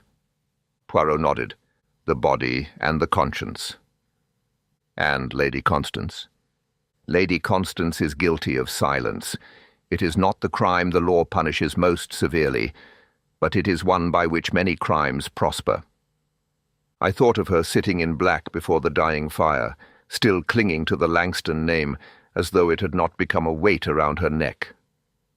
"She loved her son," I said. "Yes. And still she let Beatrice suffer." "Yes. People are damned complicated." Poirot looked pleased. "Bravo, Hastings. You approach philosophy. Pure accident, I assure you." He smiled. For some time we sat without speaking. The clock ticked. The fire settled. Beyond the window, a cab rolled past, wheels sounding faintly over the damp street. At last I said, "Do you think Lady Beatrice will be happy?" Poirot stirred his tisane. "Happiness is a large demand after such an ordeal, but I think she will be useful." "Useful?" "Yes, it is sometimes better. Happiness may come and go. Purpose endures." I remembered her standing in the pale sunlight outside the court, already imagining a library where once there had been suspicion and suffocating pride. A living house instead of a mausoleum. It seemed to me then that Sir Hugh, for all his blindness, had at the end been right to trust her. Poirot seemed to follow my thought. "Sir Hugh saw clearly too late," he said. "But he did see. That letter saved his wife. And you found it, because I asked where a frightened man would hide the truth. Not where the family kept secrets. No, where he kept himself." It was a very Poirot answer, and a very good one. I picked up one of the newspapers again. They will dine out on this for weeks. Who? Society. Undoubtedly. By next month, half of them will claim they suspected Grayson, and the other half will claim they always mistrusted butlers. "And Lady Beatrice?" Poirot's eyes twinkled. "By next year they will call her formidable." "She already is." "Indeed. But society prefers to recognize courage only when it is safely in the past." He rose then and crossed to the mantelpiece, adjusting by a hair's breadth the position of a small porcelain figure. Order restored, he stood with his back to the fire, small, immaculate, and entirely satisfied. "The case is closed, Hastings. For us. For us. And for Lady Beatrice?" Poirot looked toward the darkened window, where the lamplight reflected his neat silhouette. "For Lady Beatrice, I think something opens." Outside, the last of the mist moved through the London street, thinning beneath the lamps until the night seemed almost clear. And so ended the affair of the newlywed shadow, not with triumph exactly, for too much had been lost, but with a kind of stern light. A guilty man exposed, a faithless servant unmasked, a proud house forced to reckon with its own decay, and an innocent woman restored not to the life she had known, but perhaps to one she might now build for herself. As for Poirot, he drank his tisane, corrected the evening paper's nationality with a pencil, and declared that justice, though occasionally untidy, had at last been made presentable.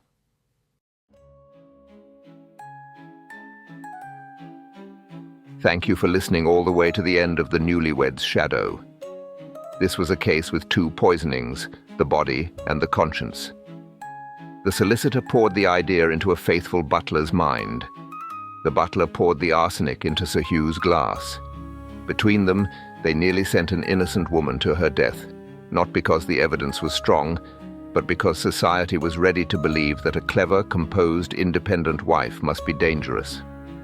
Our detective saw through it, not because the facts pointed elsewhere, but because the facts pointed too neatly in one direction, and he has never liked being pushed. What lingers is Lady Beatrice herself, a woman who sat motionless in the dock while half of London decided her composure was proof of guilt, who lifted her chin when the prosecution mentioned her books, and who, when finally freed, did not weep or collapse, but stood in the pale sunlight and began planning a library. Not a monument, not a revenge. A living house, open to women who had been told that thinking was unbecoming. Our detective called it purpose, and said it was sometimes better than happiness, because happiness may come and go, but purpose endures.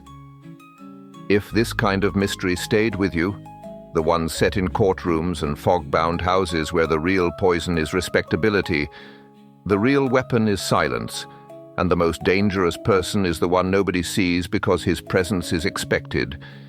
Tell us in the comments when you stopped trusting the butler and whether you think Lady Constance deserved worse than silence. Tell us too what you made of the rewritten version and where you'd like us to go next. And if you'd like to support Nocturnal Tales and help keep these full-length mysteries coming, you'll find links in the description for Patreon and for one-off tips via Buy Me a Coffee or PayPal. Our ebook, Nocturnal Tales, The Collected Mysteries. Volume 2 is also available for $3.99 on Patreon, Gumroad, and Buy Me a Coffee. For now, thank you again for staying with us to the last line. Until the next case, be wary of evidence that is too symmetrical. Never mistake composure for guilt. And remember, the most dangerous loyalty is the kind that serves the name and forgets the people inside it.